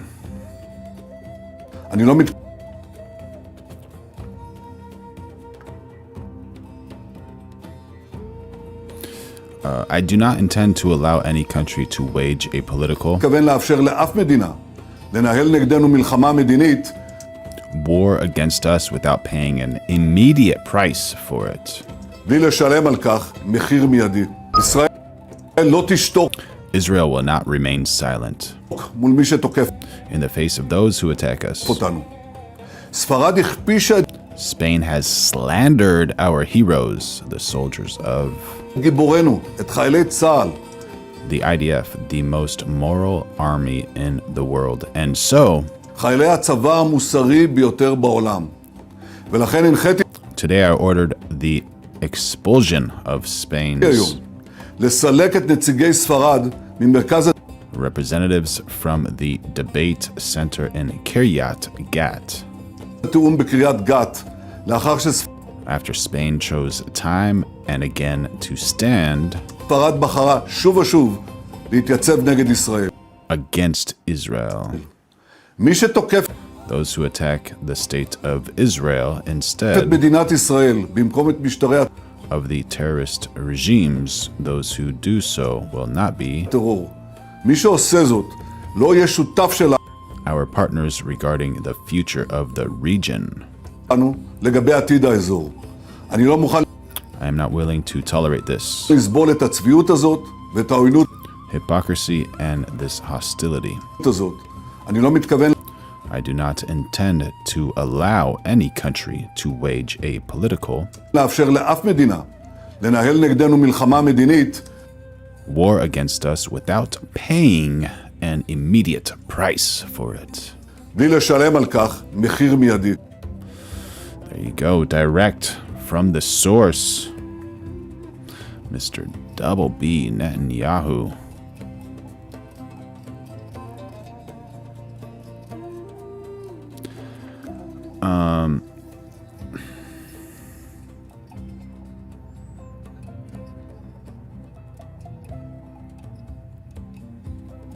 It's so interesting. It's so delicate, you know.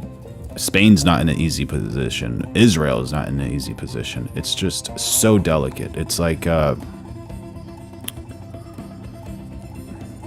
doing surgery on hairs. You know, it's just absolutely delicate. Or I don't even know, man. I don't even know. It's a tough one. This whole thing's a tough one.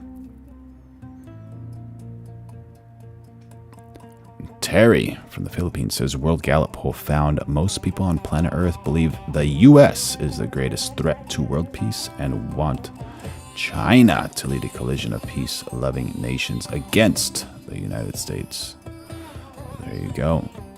Something direct from the Philippines. Thank you for your chat, buddy.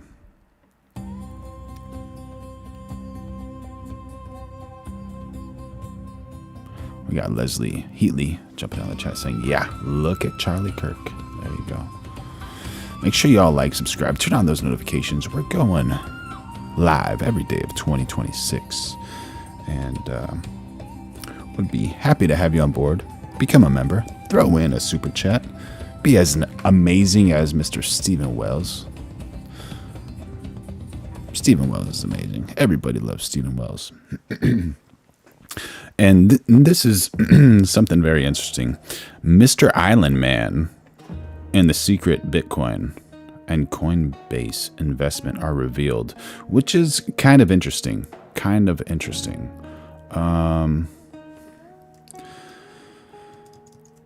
It's interesting that he knew about that before everybody and that he was a huge investor in it as well, which gives you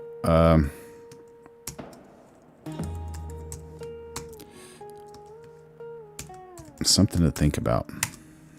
Definitely. Epstein apparently heard about Bitcoin really early on in 2011 through this guy called Brock Pierce. So he hears about it. Okay, 2011. Super early. In give me the year, like 2011. So only 2 years after it came into existence. Yeah. So the number of people that were aware of Bitcoin at that point had to be tiny. Hundreds of thousands of people, maybe a few million. Jeffrey Epstein was into Bitcoin before 90% of the people who are now supporters of it even knew it existed. I will stand by that fact like forever. So you just have to kind of like accept that. Not only did he find it, he said the idea is brilliant. Not only that, he actively like supported the industry. So at one point in 2015, there's this group of developers that maintain Bitcoin's operating system. It's called Bitcoin Core Development. And there are people behind Bitcoin. So Epstein funded the developers, the people running the operating system, secretly through the MIT Media Lab, which is its own amazing story of criminal activity, effectively. The MIT Media Lab? Oh, yeah. Oh, wow. Oh, yeah. There's a big article on this in 2019 in the New Yorker, and then with the most recent... New documents show that the MIT Media Lab was aware of Epstein Island Man's status as a convicted S3X offender, and that Island Man directed contributions to the lab far exceeding the amounts MIT has publicly admitted. Oh, so they're getting a little bit more money from Mr. Island Man. MIT Elite University Research Center. So does this mean Bitcoin was developed in MIT?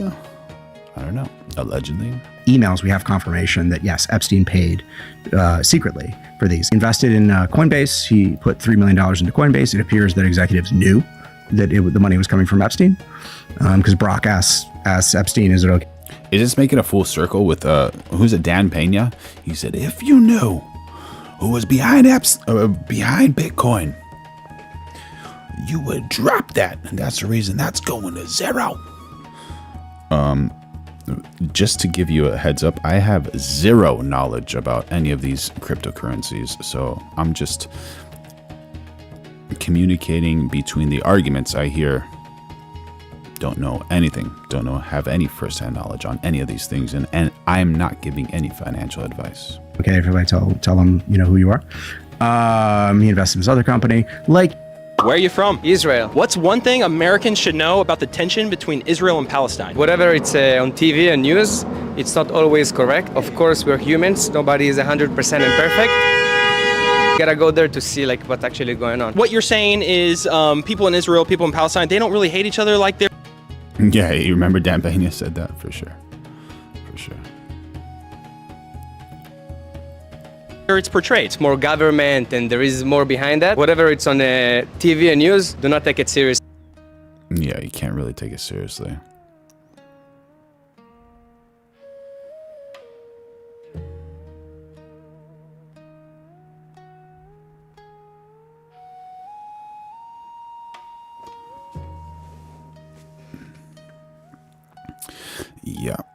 Yeah, very interesting.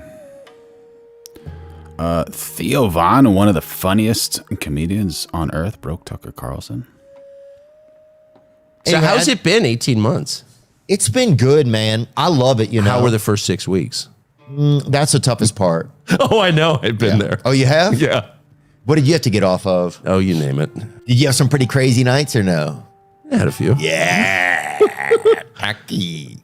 Yeah. Tucky going crazy. But yeah, it's been 21 years, but yeah. But you can drink though? No. I can do a little blow, I can drink, but other than that, I'm totally sober. It's a modified Shepherd. Who was your sponsor, Shepard Smith? Oh, what's the deal with Shepard Smith? I don't understand that. What's he known for? Career at Fox. I don't understand that joke. I want to know. Okay, that's funny, but I'm not going to comment on it beyond that. No, and no dig to Shepard. I'm a fan of Shepard. Yeah. But he's just a legend in a lot of circles from a lot of friends of mine from different colleges. How do you know all this? It's like, dude, it's easy. You just be alive and you just pay attention. Oh man, I hope Tucker's not okay with Sharia law. Stephen Wells says Tucker's just fine with Sharia law. Did he say that? If he did, I don't know what to say about Tucker, man.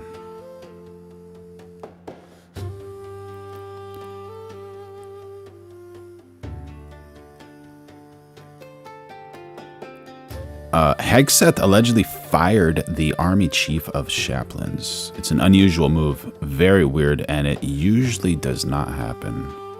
So... Within the last few weeks, Defense Secretary Pete Hegseth has dismissed several top-ranking military officials from their positions, and that's included Army Chief of Chaplains Major General William Green Jr. I spoke to a military chaplaincy expert, and she said it's... Paul Saul said, jumping in on the chat, saying Tehran's Olympics should be held in Iran. Yeah, man, see what happens. Incredibly unusual for a chief of chaplains to be dismissed. She said there have been cases before where there's a gap in between the tenures of two chiefs of chaplains, but she said it's usually brief and because of a retirement, but the Pentagon hasn't offered a public reason why Green was dismissed, and that's raising concerns from various individuals and organizations, including lawmakers and Green's denomination, the National Baptist Convention, who have commended his service and questioned why he was dismissed, given that he has a very positive reputation within the military. I also spoke to a retired military chaplain who talked about how important faith is to a lot of service members and how important a chief of chaplains is in guiding military chaplains in providing resources to those service members. Santiago says, look at Tucker's face. Traitor as Taylor Greene and Liz Cheney. Los Airs. Can you give any Can you give me a reason? The reason you feel that way? Sorry you feel that way.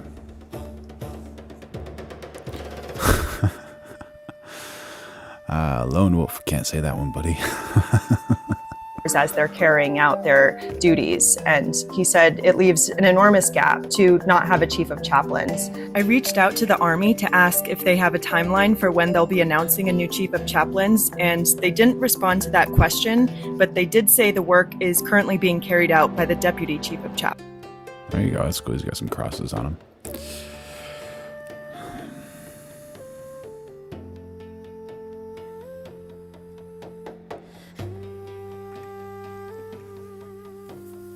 Yeah, so what happens whenever the Army Chief of Chaplains is fired?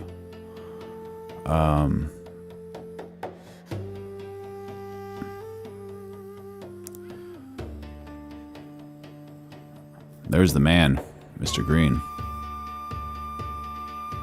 Oh, Mr. Stephen Wells dropping the big red 50 USD in the chat. Thank you so much, buddy. Saying you have an amazing ability to maintain a two-sided chat. Hopefully it will continue, brother. Thank you. Appreciate it. Veronica, come back. Show some support for Mr. Stephen Wells. Thank you for your support. I love you. Wishing you and your family the best. There we go. W's in the chat for Steve, man. Keeping this channel alive.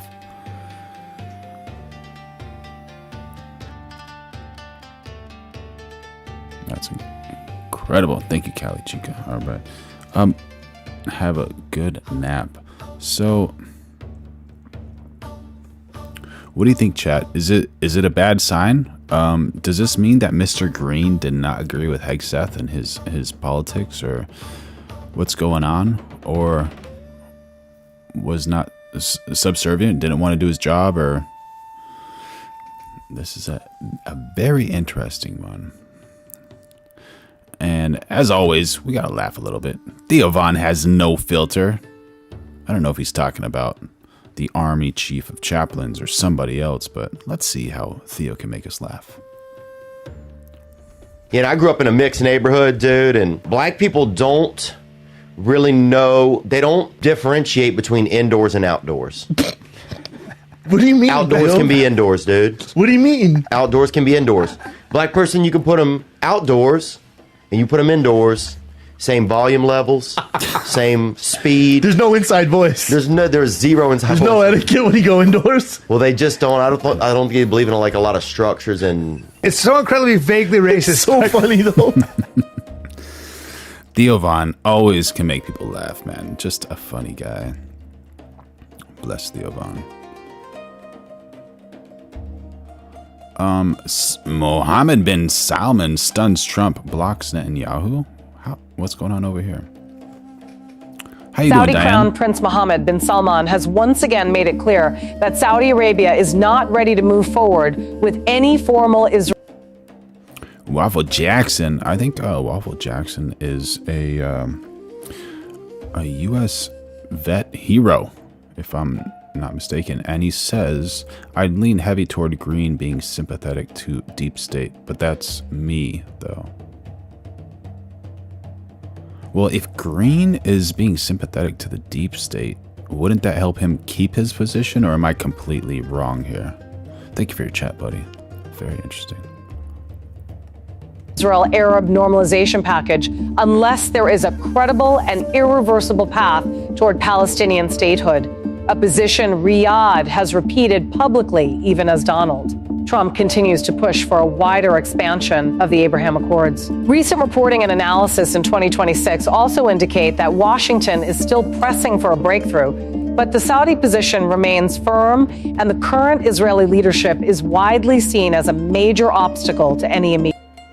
How you doing, Layden? Good to see you. Lauren Harrington. I support the LGBTQ community. Liquor, G word, beer, T word, and Q word community.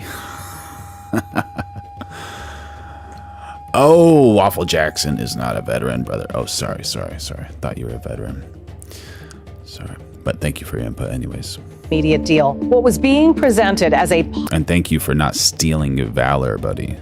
possible diplomatic breakthrough is now running into a very hard regional reality. Donald Trump has been publicly signaling that he wants Saudi Arabia to join a broader normalization framework with Israel, hoping to expand on the Abraham Accords and present it as a major geopolitical achievement. Okay. We got Layden saying it's all smoke and mirrors.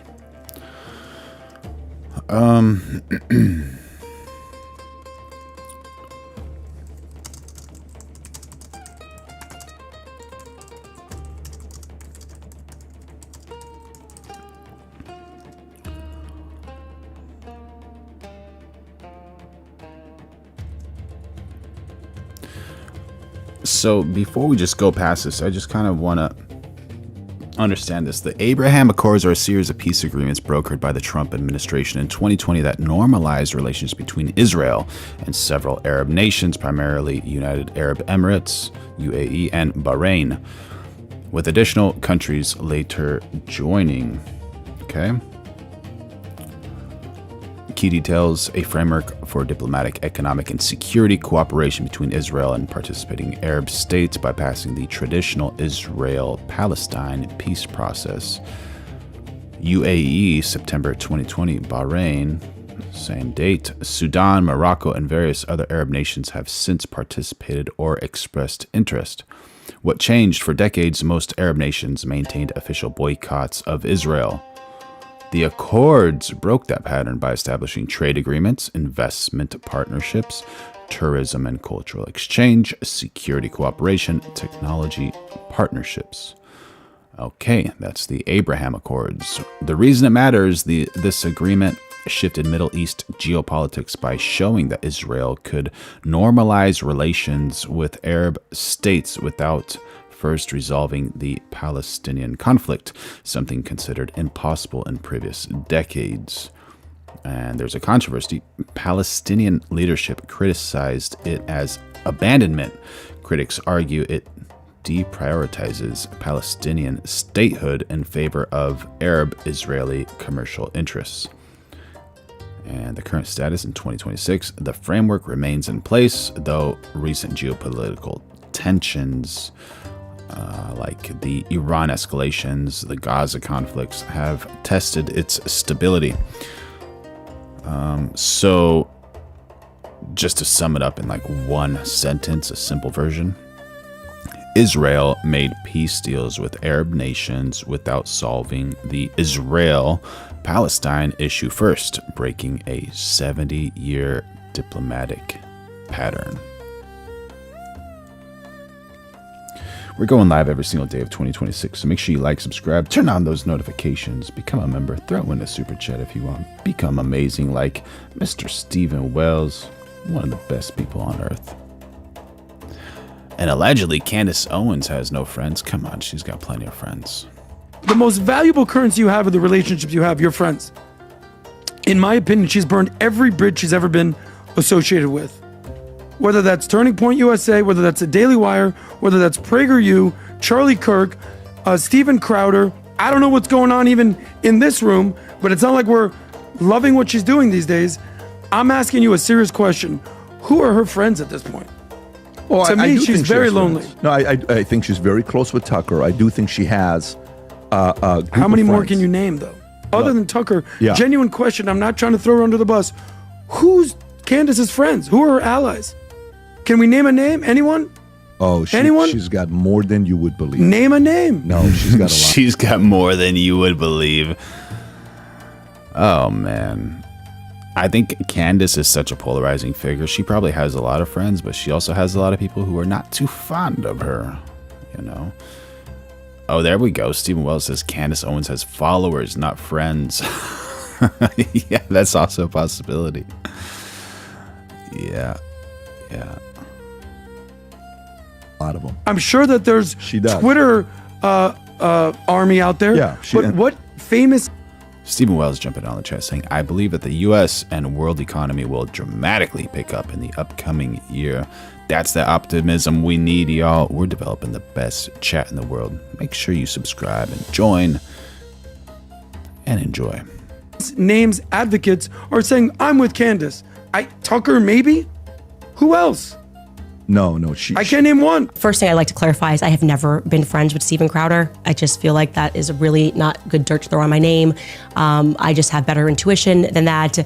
Secondly, my friend Charlie Kirk just got shot in the neck, hence the reason we're doing this entire podcast investigation into what actually happened on that day. Now, you seem to be naming employers regarding the Daily Wire. I am still friends with every single one of my colleagues that I was friends when I went in there. And yeah, when you leave a job, you don't tend to hang out with management on your way out. So Rudy Armenta says Candace sold out. I'm not sure what you're referencing here. If you mean that I am not one of those basic bitches who needs to post every second of when I'm hanging out with people so that people think that I'm cool and I'm surrounded by individuals, you would be right. Because I'm a person who grew up on Kanye West's music, and it's so funny that I was blasting his early music, one of his first songs, All Falls Down, and he speaks about this. This is how they create the Matrix. Insecure men speak like that, okay? They want people who are insecure to allow terrible things to happen because they say, well, you can hang out with me. You can hang out with me. All you have to do is just not talk about the Epstein files, and you might get invited to Mar-a-Lago. Don't you want to be invited to Mar-a-Lago? Don't you want to go to Mar-a-Lago? Then why don't you look away when we talk about children being abused? It's so weird. Like, don't you want to have like really all of the invites to Mar-a-Lago and you can hang out? Mar-a-Lago. Stephen Wells jumping down in the chat saying Candace Owens just lied. Steven Crowder was her friend, or she was lying the whole time. So she was lying before, or she's lying now. One of them. There you go. Let's see what Steven Crowder looks. Yeah, Steven Crowder.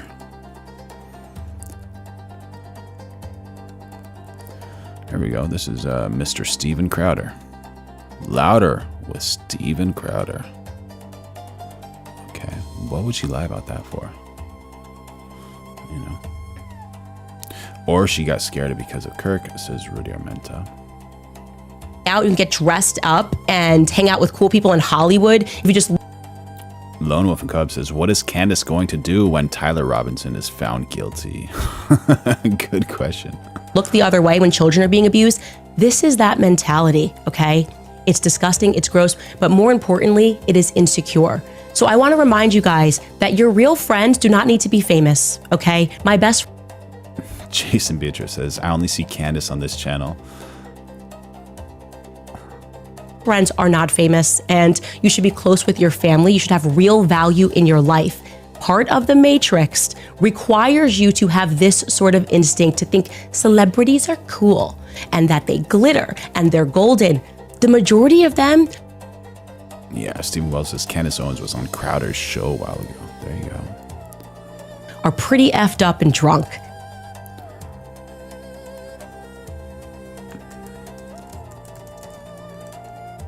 Stephen Crowder, Candace Owens show.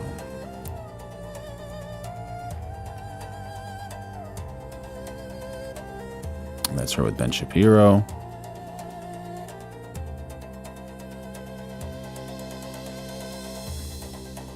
Yeah, she was probably on the shows at one point, for sure.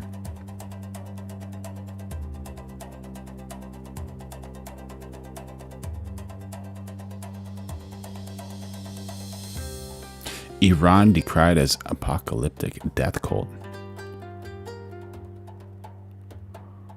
As veteran says, Trump has all the cards. Okay. Thank you for your support. I love you. Everybody loves Stephen Wells. Here with analysis, U.S. Army Special Forces veteran Jim Hansen. Okay, we got that one.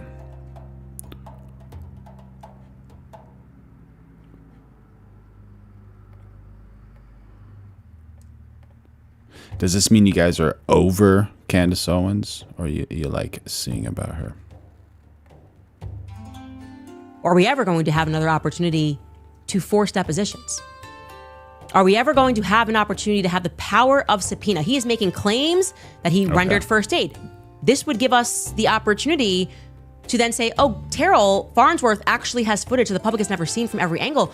We can now take a look. We want to see this footage and subpoena this footage so that we can see what happened on the ground if you are asserting that you did provide critical aid. Will we ever have an opportunity to do this ever again? Can we look at this situation where you're saying, oh, this conspiracy, all these people are involved. You're bringing up Terrell Farnsworth, Mikey McCoy. You're bringing up these episodes where we discussed Erika. Can we now sit these people for a deposition? Can we now demand these text messages? He's saying there's no conspiracy here. Can we now say, okay, well, we'd like to discover that. We'd like to actually look at all of the evidence and be able to come up with an argument. And we're gonna need access. We're gonna need access to everybody's text messages if that's what you are asserting. If you are saying that I have defamed you and you are a part of the Turning Point USA brand, you're saying, you're mentioning Erika Kirk. Is this the only plausible path that we will have before us to get Erika Kirk to sit for deposition? To answer basic questions that we've been asking for actually a very long time. If that's the She actually offered $10,000 to get a second angle of that lady who was videotaping Erika Kirk at the dinner. And we got some facts over here in the chat from Lone Wolf and Cub saying July 2006, Trump called the cops an island man. 2019, Trump's administration locked up island man. 2025, Trump signed the bill to release the files. Democrats got money from him and hid the files. Okay.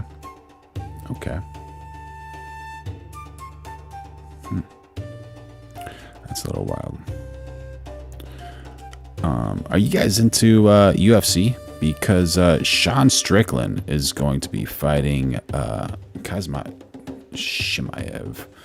And thank you for your support. There you go. Veronica's coming up. Yeah, so let's see what's going on over here.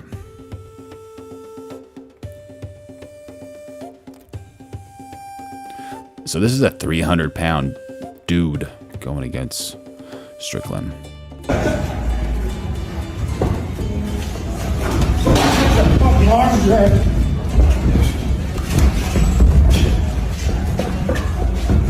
Dude's fast for 300 pounds.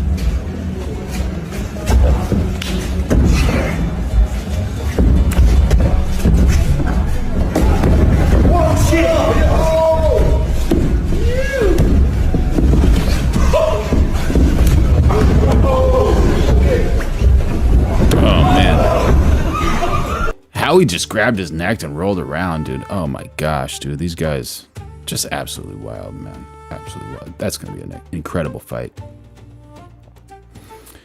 I hope Strickland does well on that one.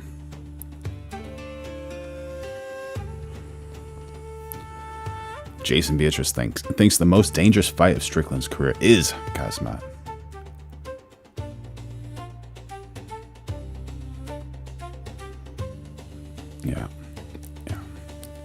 Yeah, politics is good, but sometimes you're like, oh man, that's just too much. And here's Prates cutting weight 10 pounds in 2 hours just to make his fight. This is unreal, man. He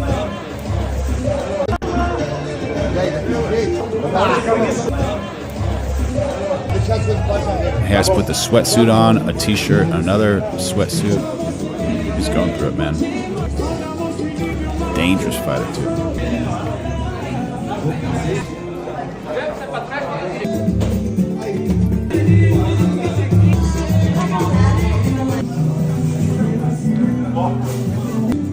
Yeah, that's not healthy. 10 pounds, absolutely not healthy.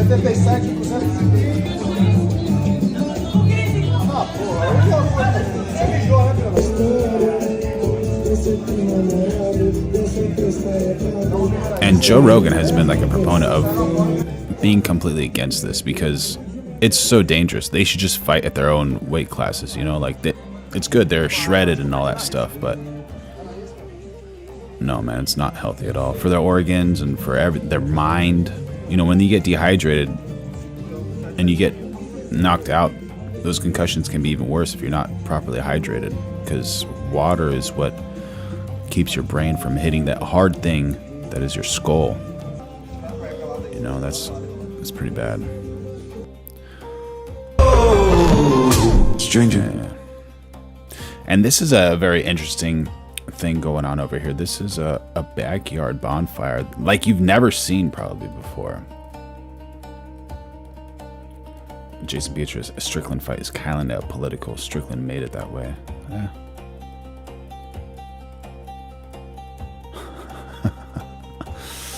Oh man.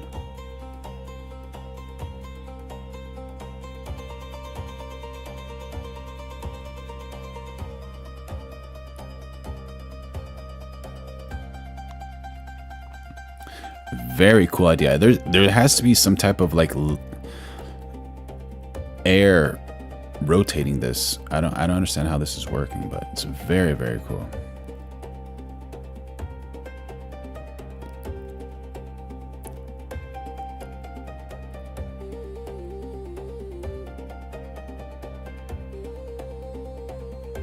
So that's all fire. It's a big outdoor heater and light butane flame. Yeah.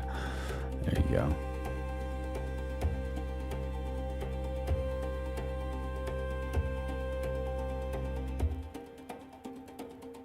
Just absolutely so cool.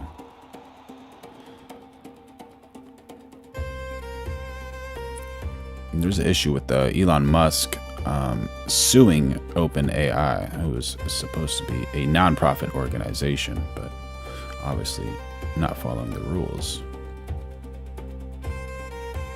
Offer Elon shares in the company, but he thought that there was something kind of icky about it. Do you remember this? Yes.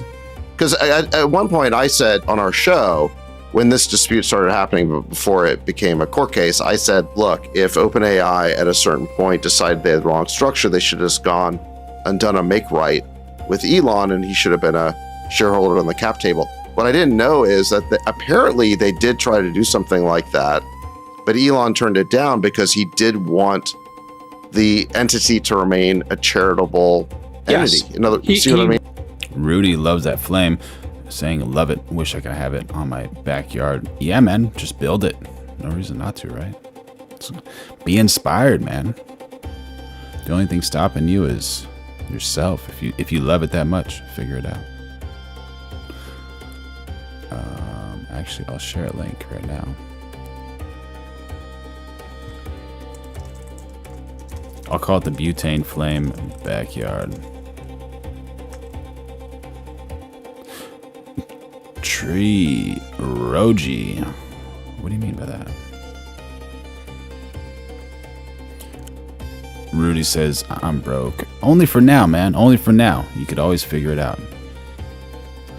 Steve Wells confirms it's definitely butane. That's where I got the name from anyway, so that's cool. Had a principled view of it according to the reports, and was like, no, we're trying to save humanity, and then you're giving this keys to the kingdom to Microsoft. That's all come out. And I also have not talked to Elon about any of this, but my guess is, like most of these things, there'll be some sort of settlement or something here, but maybe he takes it to the mat. Who knows? Yeah. You don't know. You never know.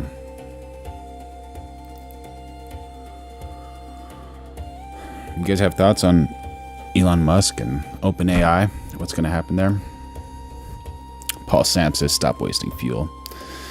We got our Honda saying, procreate with Elon Musk. There you go.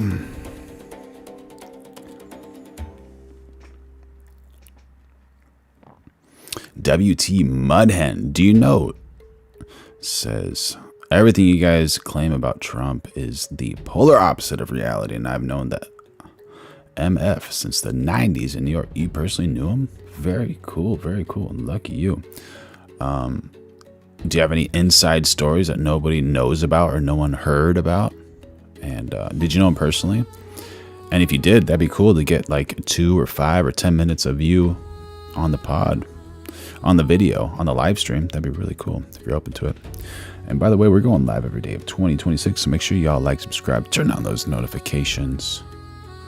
And Ian Carroll says, we have to watch this video to understand who is actually at war with who right now. So let's see if this is something we can watch. The achievement of a broader peace. When history is within reach. So what Israel is fighting here is not merely a 7-front war, but an 8-front war. For the Jews against Rome.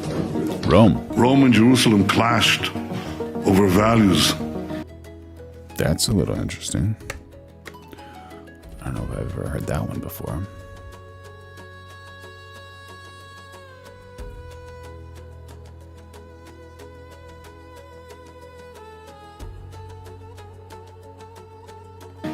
With a great tragedy for the Jewish people.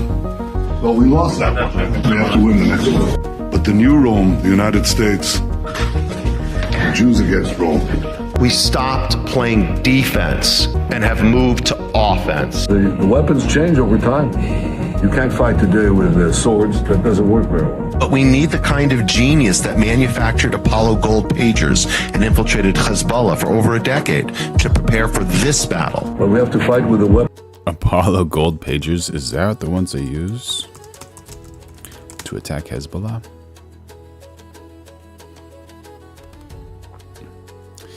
Apollo gold, there you go.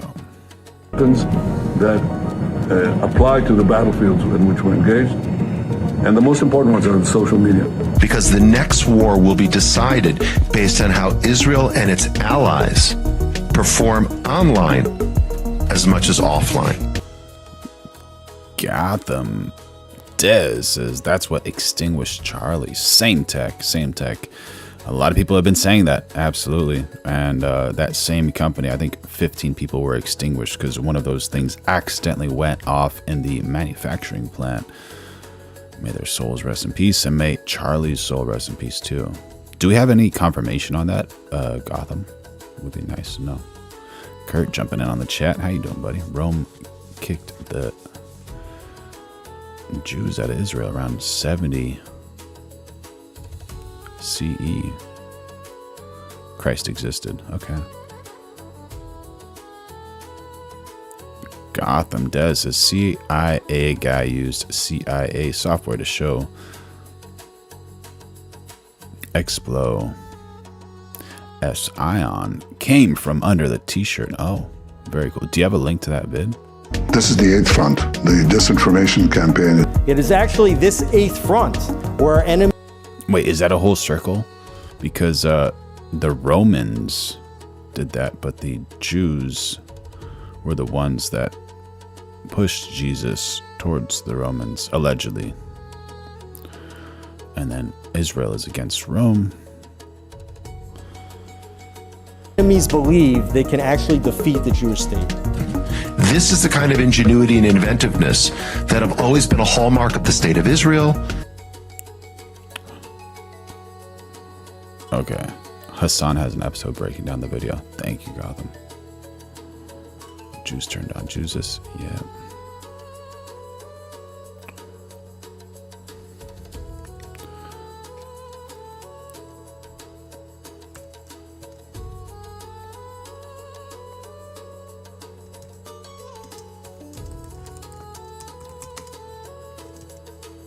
That have always been a characteristic of the Jewish people. Steve Wells says humans did that. Yeah, absolutely. Humans are not perfect, unfortunately. People, I know we can do it. A lot of this is done with money. Invested billions. And that's the thing, we got to be careful. Like you say, like, oh, it's the Rome or Romans or Jews or Israelis. You got to be careful whenever you like categorize people. You don't really want to categorize people, if possible. And billions of dollars in the information battlefield. Money of NGOs, vast. Money of governments, vast. Stephen Wells says, we live in a fallen world. Well, hopefully it gets better. 100%. I hope it gets better. And always good to be optimistic and think about how you can make your life better and your family's life better, and then your friends, and then your community. And, you know, it just starts like that, right? Everybody helping each other slowly but surely. Bastard. We prohibit harmful stereotypes about Jewish people, such as claims that Jews control financial, political, or media institutions. You're damn right we're going to cancel them and deplatform them. We monitor them online, social media, messaging apps, video games, cryptocurrency, Hitler admirers, Stalin admirers, Jew haters, podcasts, short form video, Wikipedia, LLM. American haters, Churchill haters. We monitor these people and we share the intelligence with the FBI. You think your stupid little podcast is going to change the world? Like hell it is. Social media, this is the new battlefield. You don't get to rap your psychotic, mental, unhinged Nazi. We do not allow Holocaust denial and distortion. And the most important purchase that is going on right now is TikTok. TikTok, number one. For every 30 minutes that someone watches TikTok, they become 17% more anti-Semitic. So you have TikTok just smashing our young people's brains all day long with video of carnage in Gaza. We really have a TikTok problem. Because anything that we try to say to them, they are hearing it through this. Oh, is that what happened with TikTok? Is that the reason TikTok was so desired? Wall of carnage, and I sound obscene. Lone Wolf and Cub says Hassan Piker is the product of cousin marriage. There you go, man. Make sure y'all like, subscribe, turn on those notifications. Going live every day of 2026. Become a member if you want. Throw in a super chat if you want. And we got former DIA agent saying she got a point. Anti-Zionism is just Jew hatred. We made a change We updated our policies to designate the use of the term Zionist to recognize that the term Zionist as a proxy for a protected attribute can be used as a proxy for Jews and Israelis. as hate speech. Why can't Israel be doing some sort of, counterintelligence? Right now, the ADL is co-writing Sunday school curriculum. Information warfare like this. It's building the technology to train the LLMs more effectively. Like psychological operations in America. As part of a robust LLM, I think they're talking about a long language model for AI. Yeah, large language model, advanced artificial intelligence systems built on deep neural networks, specifically the transformer architecture, that are trained on vast amounts of text data to understand, process, and generate human-like language. They function as sophisticated statistical prediction engines that analyze patterns, grammar, and context within massive data sets to predict the most probable next word or token in a sequence, enabling capabilities such as natural conversation, code generation, summarization, and translation. framework to combat anti-Semitism, we have industry-leading policies designed with the safety of the Jewish community in mind. You're right, we control the media. So what are you going to do about it? You're going to bitch on Twitter? Like, okay. Meanwhile, we're going to control more of the media. And working with OpenAI, with Alphabet, with Anthropic, with Meta, with Microsoft, we are working with them now to train the LLMs. We also have, I think, over 24 Jewish organizations that are constantly feeding us intelligence and information. Dark Omega jumping in on the chat saying, hey brother, glad to see you're up again. Hope you have a wonderful Saturday. And remember, as always, facts will always trump feelings. Absolutely, buddy. Absolutely. Facts always trump feelings. So number one, we measure and track. Number two, we monitor and disrupt. We have a whole apparatus. I have 40 analysts working full time, 7 days a week, 24 hours a day, monitoring extremists. Monitoring campuses, digital networks, activists. Stephen Wells says, I've been around the block a few times. I never remember anti-Semitism being this susceptible before in my lifetime. Yeah. Groups and public officials. We have several PhDs on staff.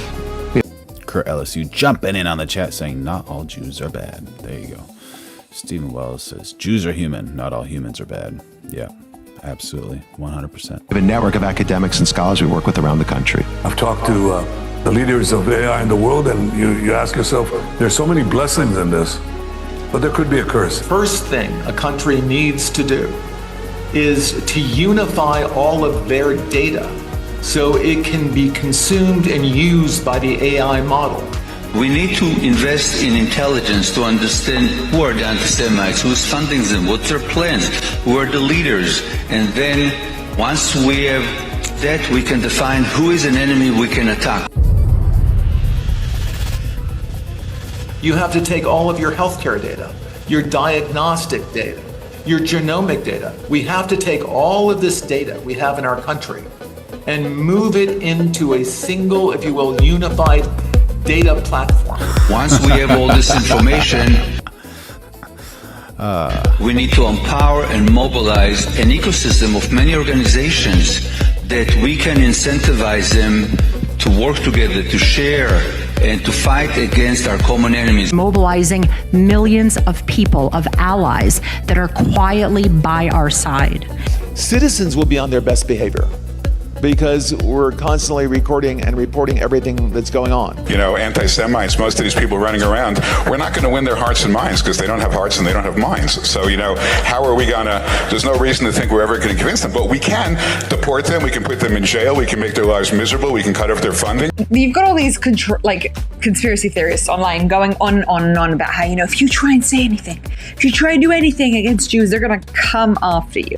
We have featured more than 1,000 anti-Semites. And they're going to destroy you and take away your business, and therefore you have to be really, really scared. These Jew haters have faced real consequences, including firings, suspensions, and expulsions. And it's kind of starting to become true. We will shine a light on you that will follow you for the rest of your life. When you look for a job, when you look for a spouse, when you look for a nanny, when you look for anything. And I love that. I love it. We remove hate speech against Zionists when these harmful stereotypes about Jews are invoked. In the past 12 months, ADL's filed more lawsuits than the prior 112 years.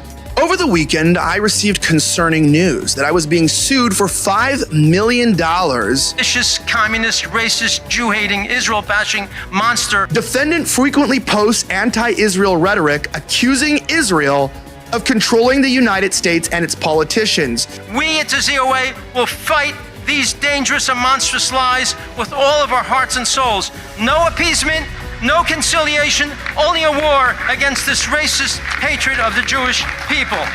When there is a war, it doesn't matter who your enemy is. You need to destroy their offspring to prevent them from creating more offspring. What you try to do is you want to corral your victim, but in fact, your countries are the victim. So you dehumanize a group of people in human society, and you prepare them for the kill, for the butchery. Yeah, Kurt LSU says comedians should be allowed to cross the line. I don't like when they censor comedy. 100%. I think you need that thing where there's no lines, like Tony Hinchcliffe and their comedy, and Andrew Schultz and Theo Von. Those guys just cross the line all the time, and they're just so hilarious, And I think comedy is art, and art should be protected, but obviously not to the extent where the comedy is inspiring people to hurt each other, but to laugh, big deal. Laughing's amazing, right? Speaking of, we got some comedy coming up right after this, unless you guys are ready for it right now. A government can do in 2 months more than any organization can do in its lifetime. The J7 is comprised of the 7 largest diaspora Got them. Thank you. Did you link it on here, or did you link it in my Discord? communities. We meet every other week via Zoom to share information, to share best practices. And we're running everything all the time, from focus groups to attitudinal surveys to randomized controlled trials to identify what interventions work most effectively. Finally, we have meetings that are some off the record, some on the record with world leaders, in which we share our community's concerns and call for. Speaking of comedy, I just got to watch it right now.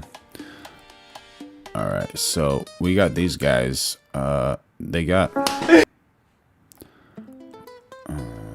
are we gonna do this?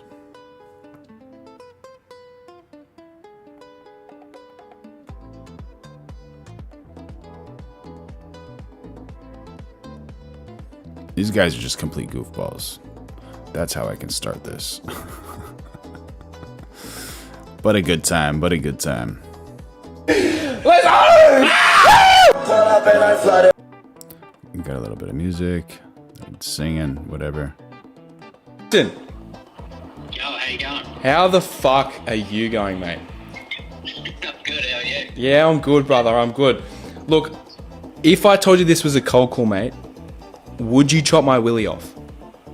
Maybe, maybe not. Depends what you're asking for. I'm curious, bro. Are you using AI in your business at all? Not really, mate. I've got a very, very small business. Essentially, we jump on and see if you're possibly leaking any time or money in your business functions and see how we can plug those gaps for you.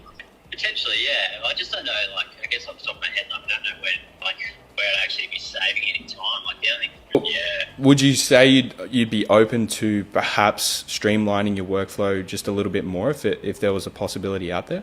1:30 on Tuesday. All right, mate. I'll chat to you then. No worries. See you then. Thanks, mate. Bye. Bye. There you go. And they just have fun, man. That's that's the way to do it, man. That's awesome. Those are some funny dudes right here. That's Liam Burns and the other dude. Yeah. Do we see this one? It says 2 autistic Aussies close a deal. They're obviously not autistic, but awesomely funny.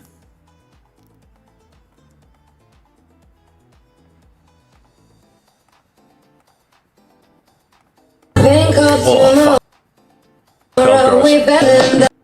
all right, so they're doing the music thing. I just want to pause it. There we go. So Glenny. Mate, how you going? Good. That's the fucking way. Look, my name's Huddy. I got good news and bad news. What do you want to hear first? I don't know. Hit me up. All right. Good news is, I'm not an Indian. I'm not here to scam you. I'm not here to sell you some bullshit. The bad news is that this is a cold call. But I want to help you out. Go for it. Fucking oath. You run a electrical company? Yep. Beautiful. Do you use AI in your business at all, man? A little bit, yeah. A little bit? How so? ChatGPT, what's it looking like? A bit with that and a bit with just sorting some emails and taking some other info, yeah.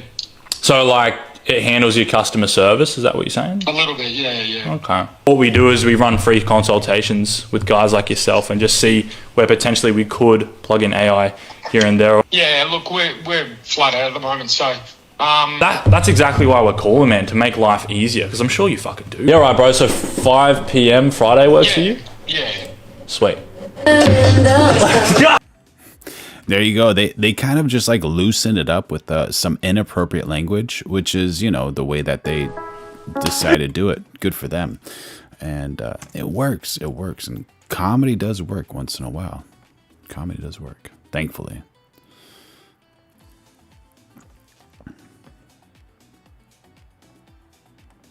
For action. The entire education system in this country, from K through 12 and colleges, must be reformed. But it's time to limit the First Amendment in order to protect it. The way we solve anti-Semitism is pretty goddamn simple.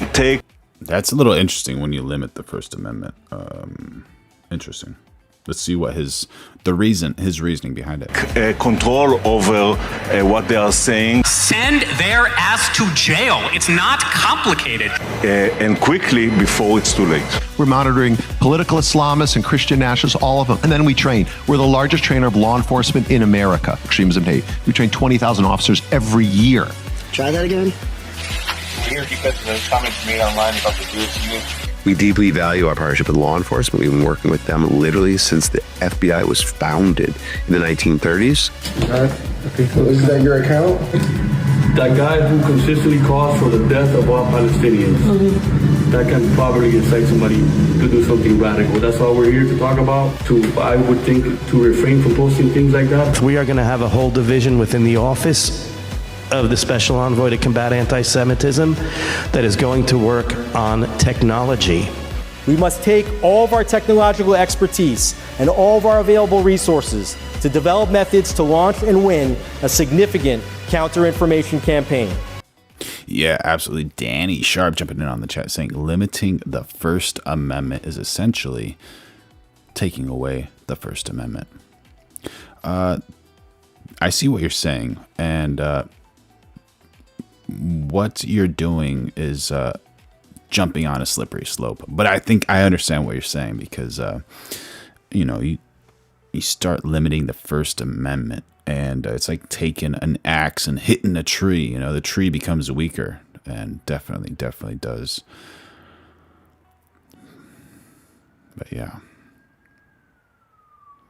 Stephen Wells jumping in on the chat saying hate speech only exists in the minds of fascists. The products of our technical capacities, and sometimes technical and intelligence genius, and we're happy to do it. The office is going to be revamped entirely to be one of the highest profile offices in the State Department. Because it's not working. Too many young people have never heard of the Holocaust. The only solution right now is for the governments. Black Lion jumping down the chat saying, if you take away our First Amendment, then we don't have a country anymore. Hatred, it's been around since the donut time. You cannot control somebody's speech. And we got Stephen Wells saying, at James, 0 lobbying. There you go. To decide that all the Jews are a protected minority. That means that the government will be obliged to provide the security.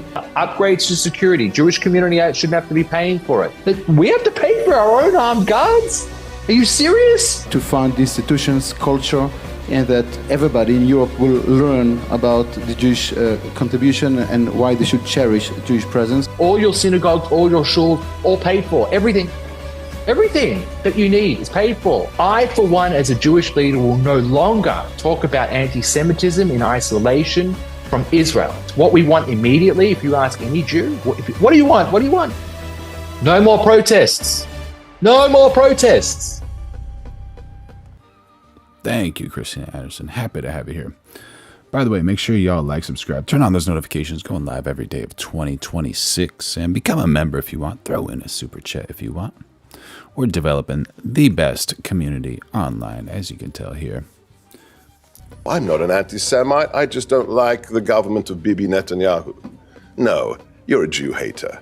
Would a group be banned if it accuses Israel of genocide or apartheid? If those criteria are satisfied, then that is the case. Any candidate running for a seat in this building, whether for Congress or Senate, we will target them as they target us. Accordingly, we will start a fund to help their opponents. Beginning already in Q1, hedge funds get set up in Israel so we can become another capital of finance. I'll argue we will beat London within a short decade as the second capital of finance. It's going to be New York as a gateway to America, Hong Kong a gateway to China, Dubai a gateway to Southeast Asia, and Israel as a gateway to other parts of the world. So we heard earlier about a mission, a goal to bring 1 million immigrants to Israel. History has proven that when a country starts with allowing anti-Semitism, the results are not kind to that country. Oh my God. I want to make a warning to somebody else, and that's American Gentiles. The minute your country is taken over by anti-Semitism, the minute you start to be a country that's not blessing Israel but cursing Israel, you have begun the process of shrinking away from your empire. This is unreal. Stephen Wells just gifted 20 memberships to Inner Circle. Oh my God. Bless Stephen Wells. What a nice man. This is unreal. This is just absolutely unreal. Veronica, please show some love to Mr. Stephen Wells. What a man. What a man. Thank you for your support. I love you. Wishing you and your family the best. Go on and do your push-ups. That's incredible. Christina says, I actually have 337 on my upper right arm. That's amazing. What does that mean? David says, Double B needs to be brought before the ICC. And then what? Oh my gosh. Look at that. Congratulations to Fran Riggins, Brennell. This is just absolutely incredible. Unbelievable. Unbelievable. Yeah, absolutely. Thank you, Stephen Wells. Thank you so much, buddy. Thank you so much. It helps so much. Incredible. And you can decide, Very cool, Christina. Very cool. W's in the chat for Mr. Stephen Wells, man. Stay here in New York in a declining empire, or you can come to Israel, which is part of the rising middle of the world, which is moving south and east. That's what I encourage you to do. Our faith in the American project itself has been shaken. The only serious answer to this challenge is to believe again that being Jewish is the most important thing in the world. When we're kicked out of America and America, the whole thing is done, the whole American Jewish project is done, we're gonna be fine. For decades, American society allowed Jews to live normal lives. This was a pleasant holiday from our destiny. The holiday is over. The Western culture that stands against the Jews is going down. The West will survive only if it decides to love itself and if it decides to love us, the Jewish people. The Jewish people are not normal. We never really were. And now that Israel has turned the entire geopolitical situation on its head, our job in the diaspora is to leverage those wins and win here. Do to our enemies here what Israel did to its enemies there.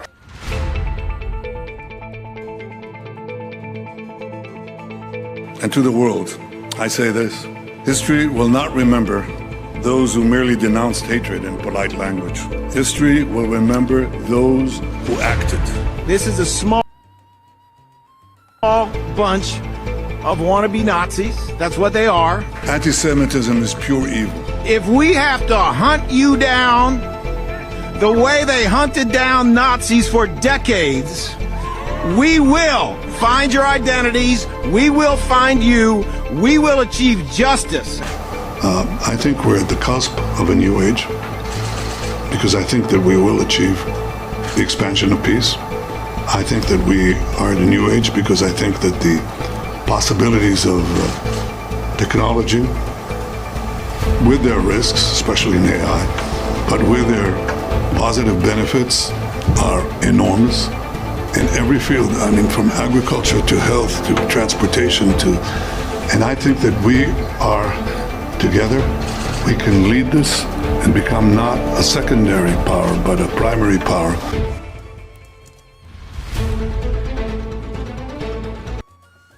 Yeah, there you go. That's from Harrison H. Smith. Yeah, very, very interesting to see the approach and yeah, a very fine line to walk on that one as well. That's a tough one to say.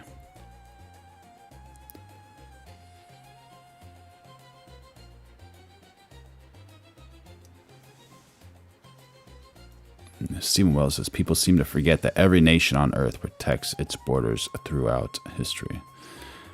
That's true.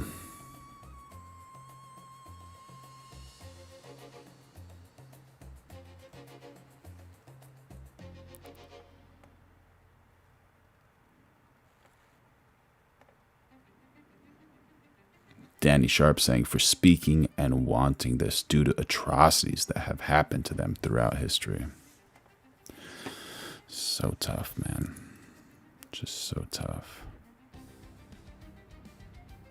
Yeah, the new NIH director on. But the thing that we are working.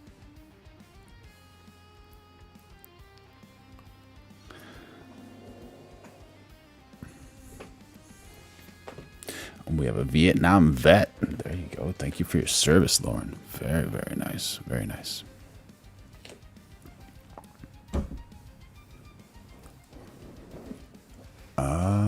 Oh, I didn't see the first one. Sorry, Danny.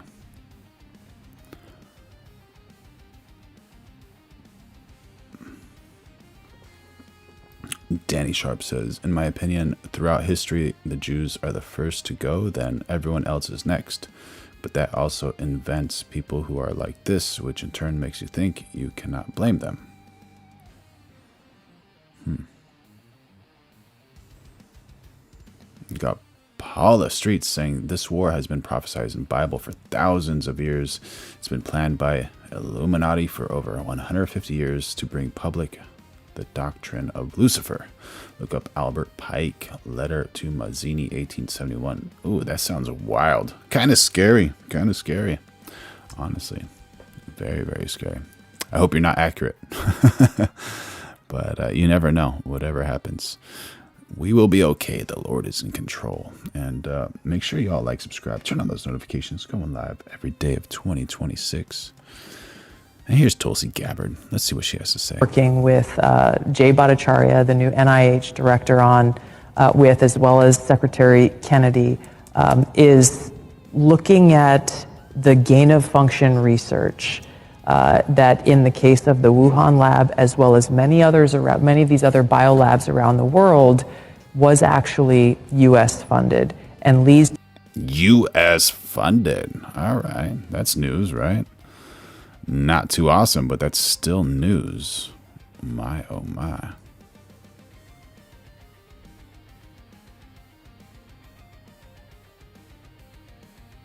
Kurt LSU saying, we should be allowed to criticize any people who do wrong individually or collectively. Yeah. If you don't criticize people who do wrong, then does that mean you are enabling them by not criticizing them? Very, very good point. Very good point. To this dangerous kind of research that in many examples has resulted in either a pandemic or some other major health crisis. Well, let me ask you specifically, because we already know that EcoHealth Alliance was partnering with this Wuhan lab to do gain of function research. That's right. We just have never been able to have somebody say, it was that exact experiment that led to this COVID bug. But have we gotten there? What's the new thing that you're digging in on? We are working on that with Jay Bhattacharya and look forward to being able to. Stephen Wells, W's, thank you so much. Stephen Wells says, I got to run. I'll remember to hit the notification plus the thumbs up. Have a blessed day, everyone. Everyone, give some W's to Stephen Wells. He is the man and helped the channel so much with over 25 subscriptions gifted and over 100 US dollars donated. What a gentleman. Bless him and his family, his friends, his community, and the good people on earth. What a good man. Have an amazing weekend. I hope it comes back to you tenfold, buddy. And I'm a firm believer it will. Thank you so much, buddy.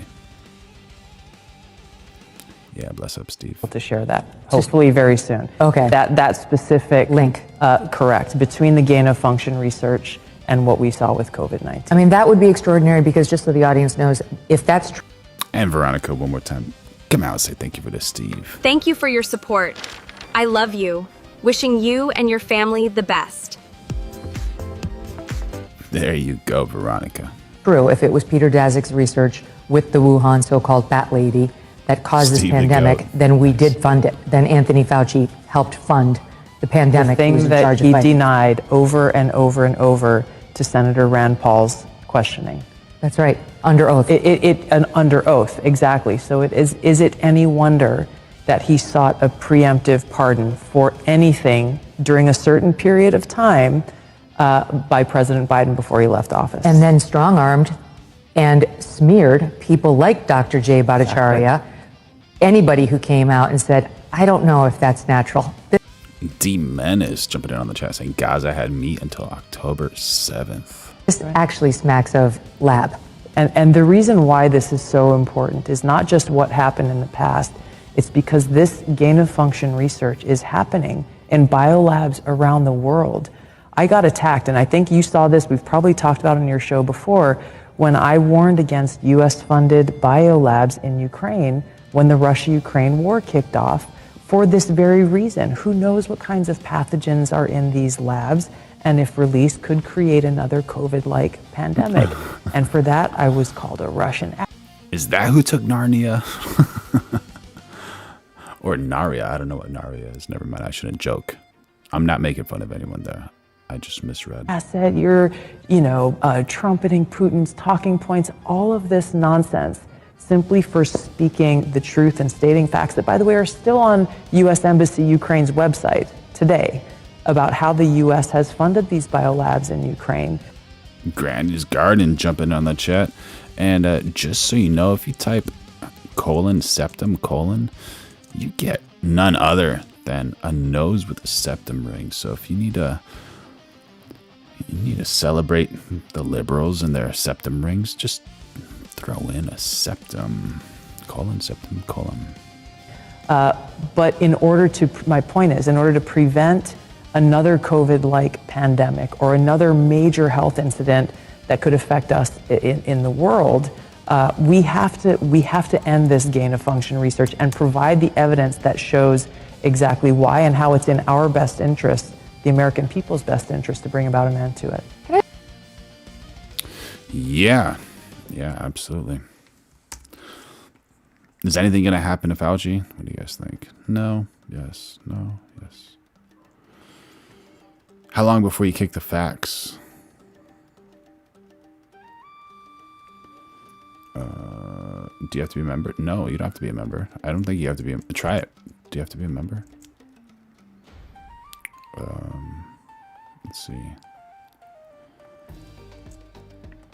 That's the first one. That's the second one. Let me see which one you're in.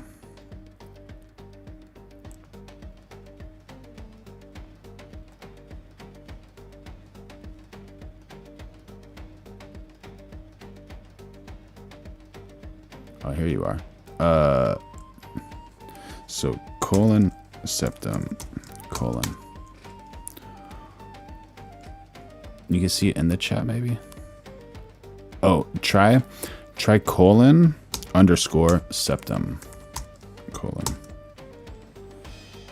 Maybe that'll work. Or maybe you have to be a member. I don't know. Oh, you got to be a member. Okay, I see. All right. I guess you got to be a member. I thought everyone can do it.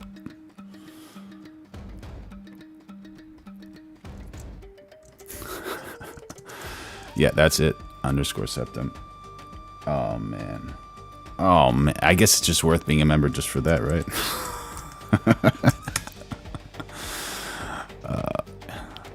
And you get the MAGA. You get everything, man. Oh my gosh.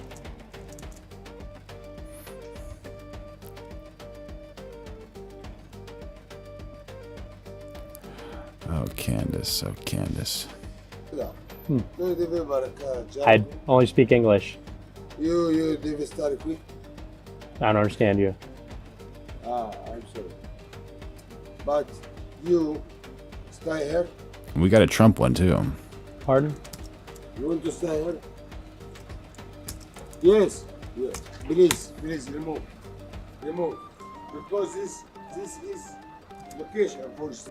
And if you become a member and you want like any emojis, we'll definitely throw in a custom emoji just for you. I'm not understanding you. No, go away. Go other way. Come with me. No, I'm parking. Come with me. No parking. No parking? What do you mean? Because this is post for him. This location for him. Well, why not me? No. I have one location for you. Small. Come with me. Come with me, please. Please, come with me. No. Respect. Come with me. No. I don't know you. Me too. I don't know you. Okay, then what are you giving me? Come with me. This is post for him. Well, what's this guy doing here? This guy's giving me a hard time. I'm sorry. No.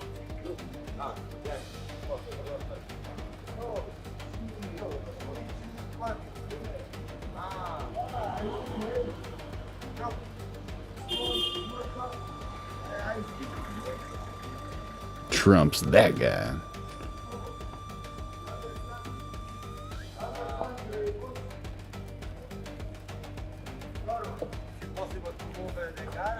He's telling me to move the car. I don't know who this guy is.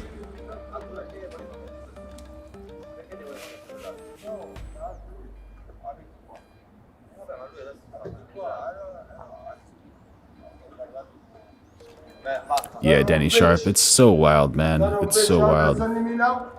This is in Rome. And this is Fuentes up here.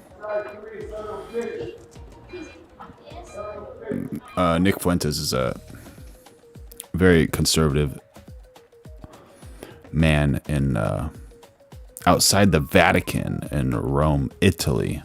And I think that was just one of those scammers that wants him to move and to pay for parking. So he's trying to get like a 20 euro or 40 euro from the guy. And Nick was like, no, dude, I'm waiting. I'm just here. And someone in the chat mentioned that Candace Owens was actually here in Rome too while he was there. Hey, thanks. Whoa.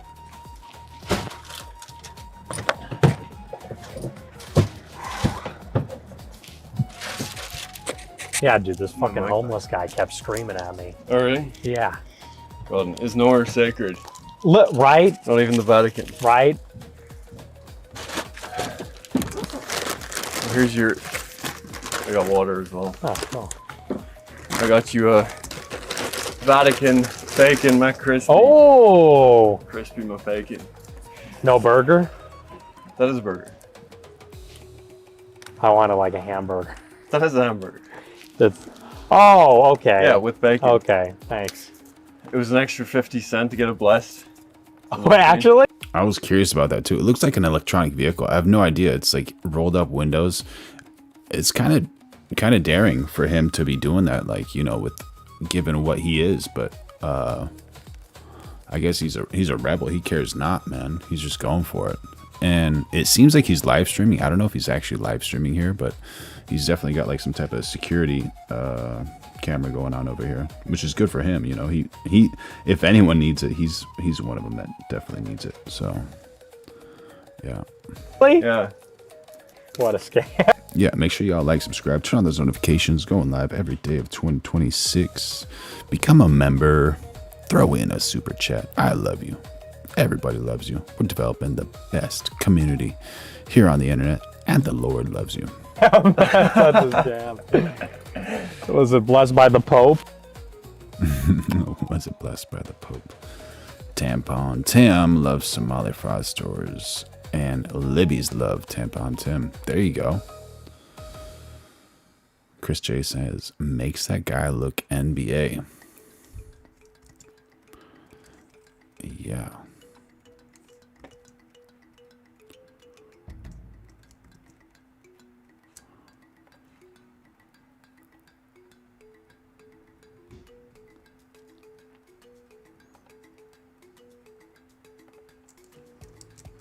And like always, we gotta end this on a good and funny one.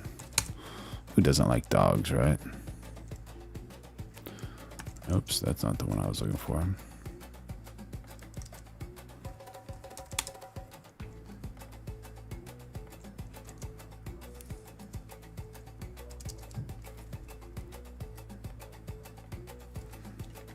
Thank you for your support. That's Stephen. That's for Stephen Wells, man. What a legend. What a legend, man. Helped the whole stream so much, keeping us alive, keeping us afloat. What a good man. Is that a good frame? I think so. Delicious butter. So delicious water like husky.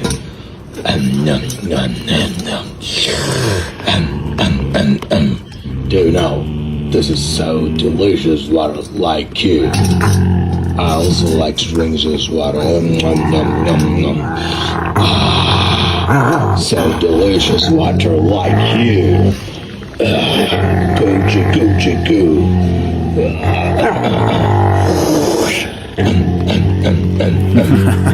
Delicious water like you. He's got a little bite. All the time I would like to drink this water. So delicious.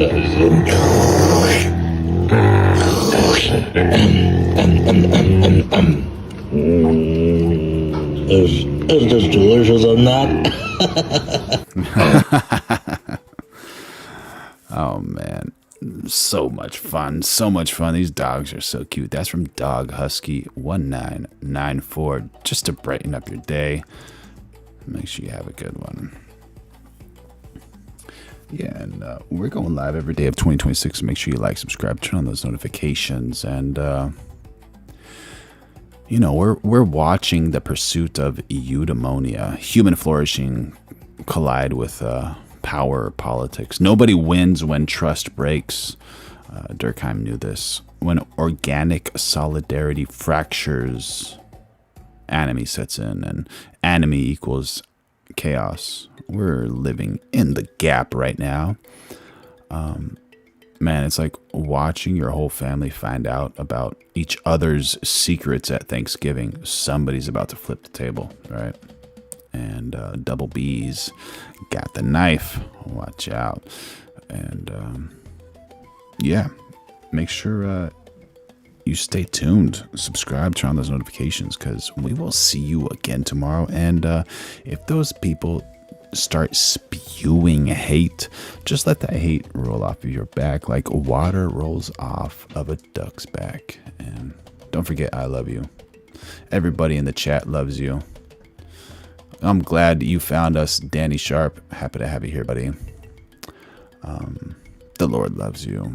And if you need to put on your mouthpiece to fight for your dreams, no worries. Fight for your dreams. All right, y'all. Until next time.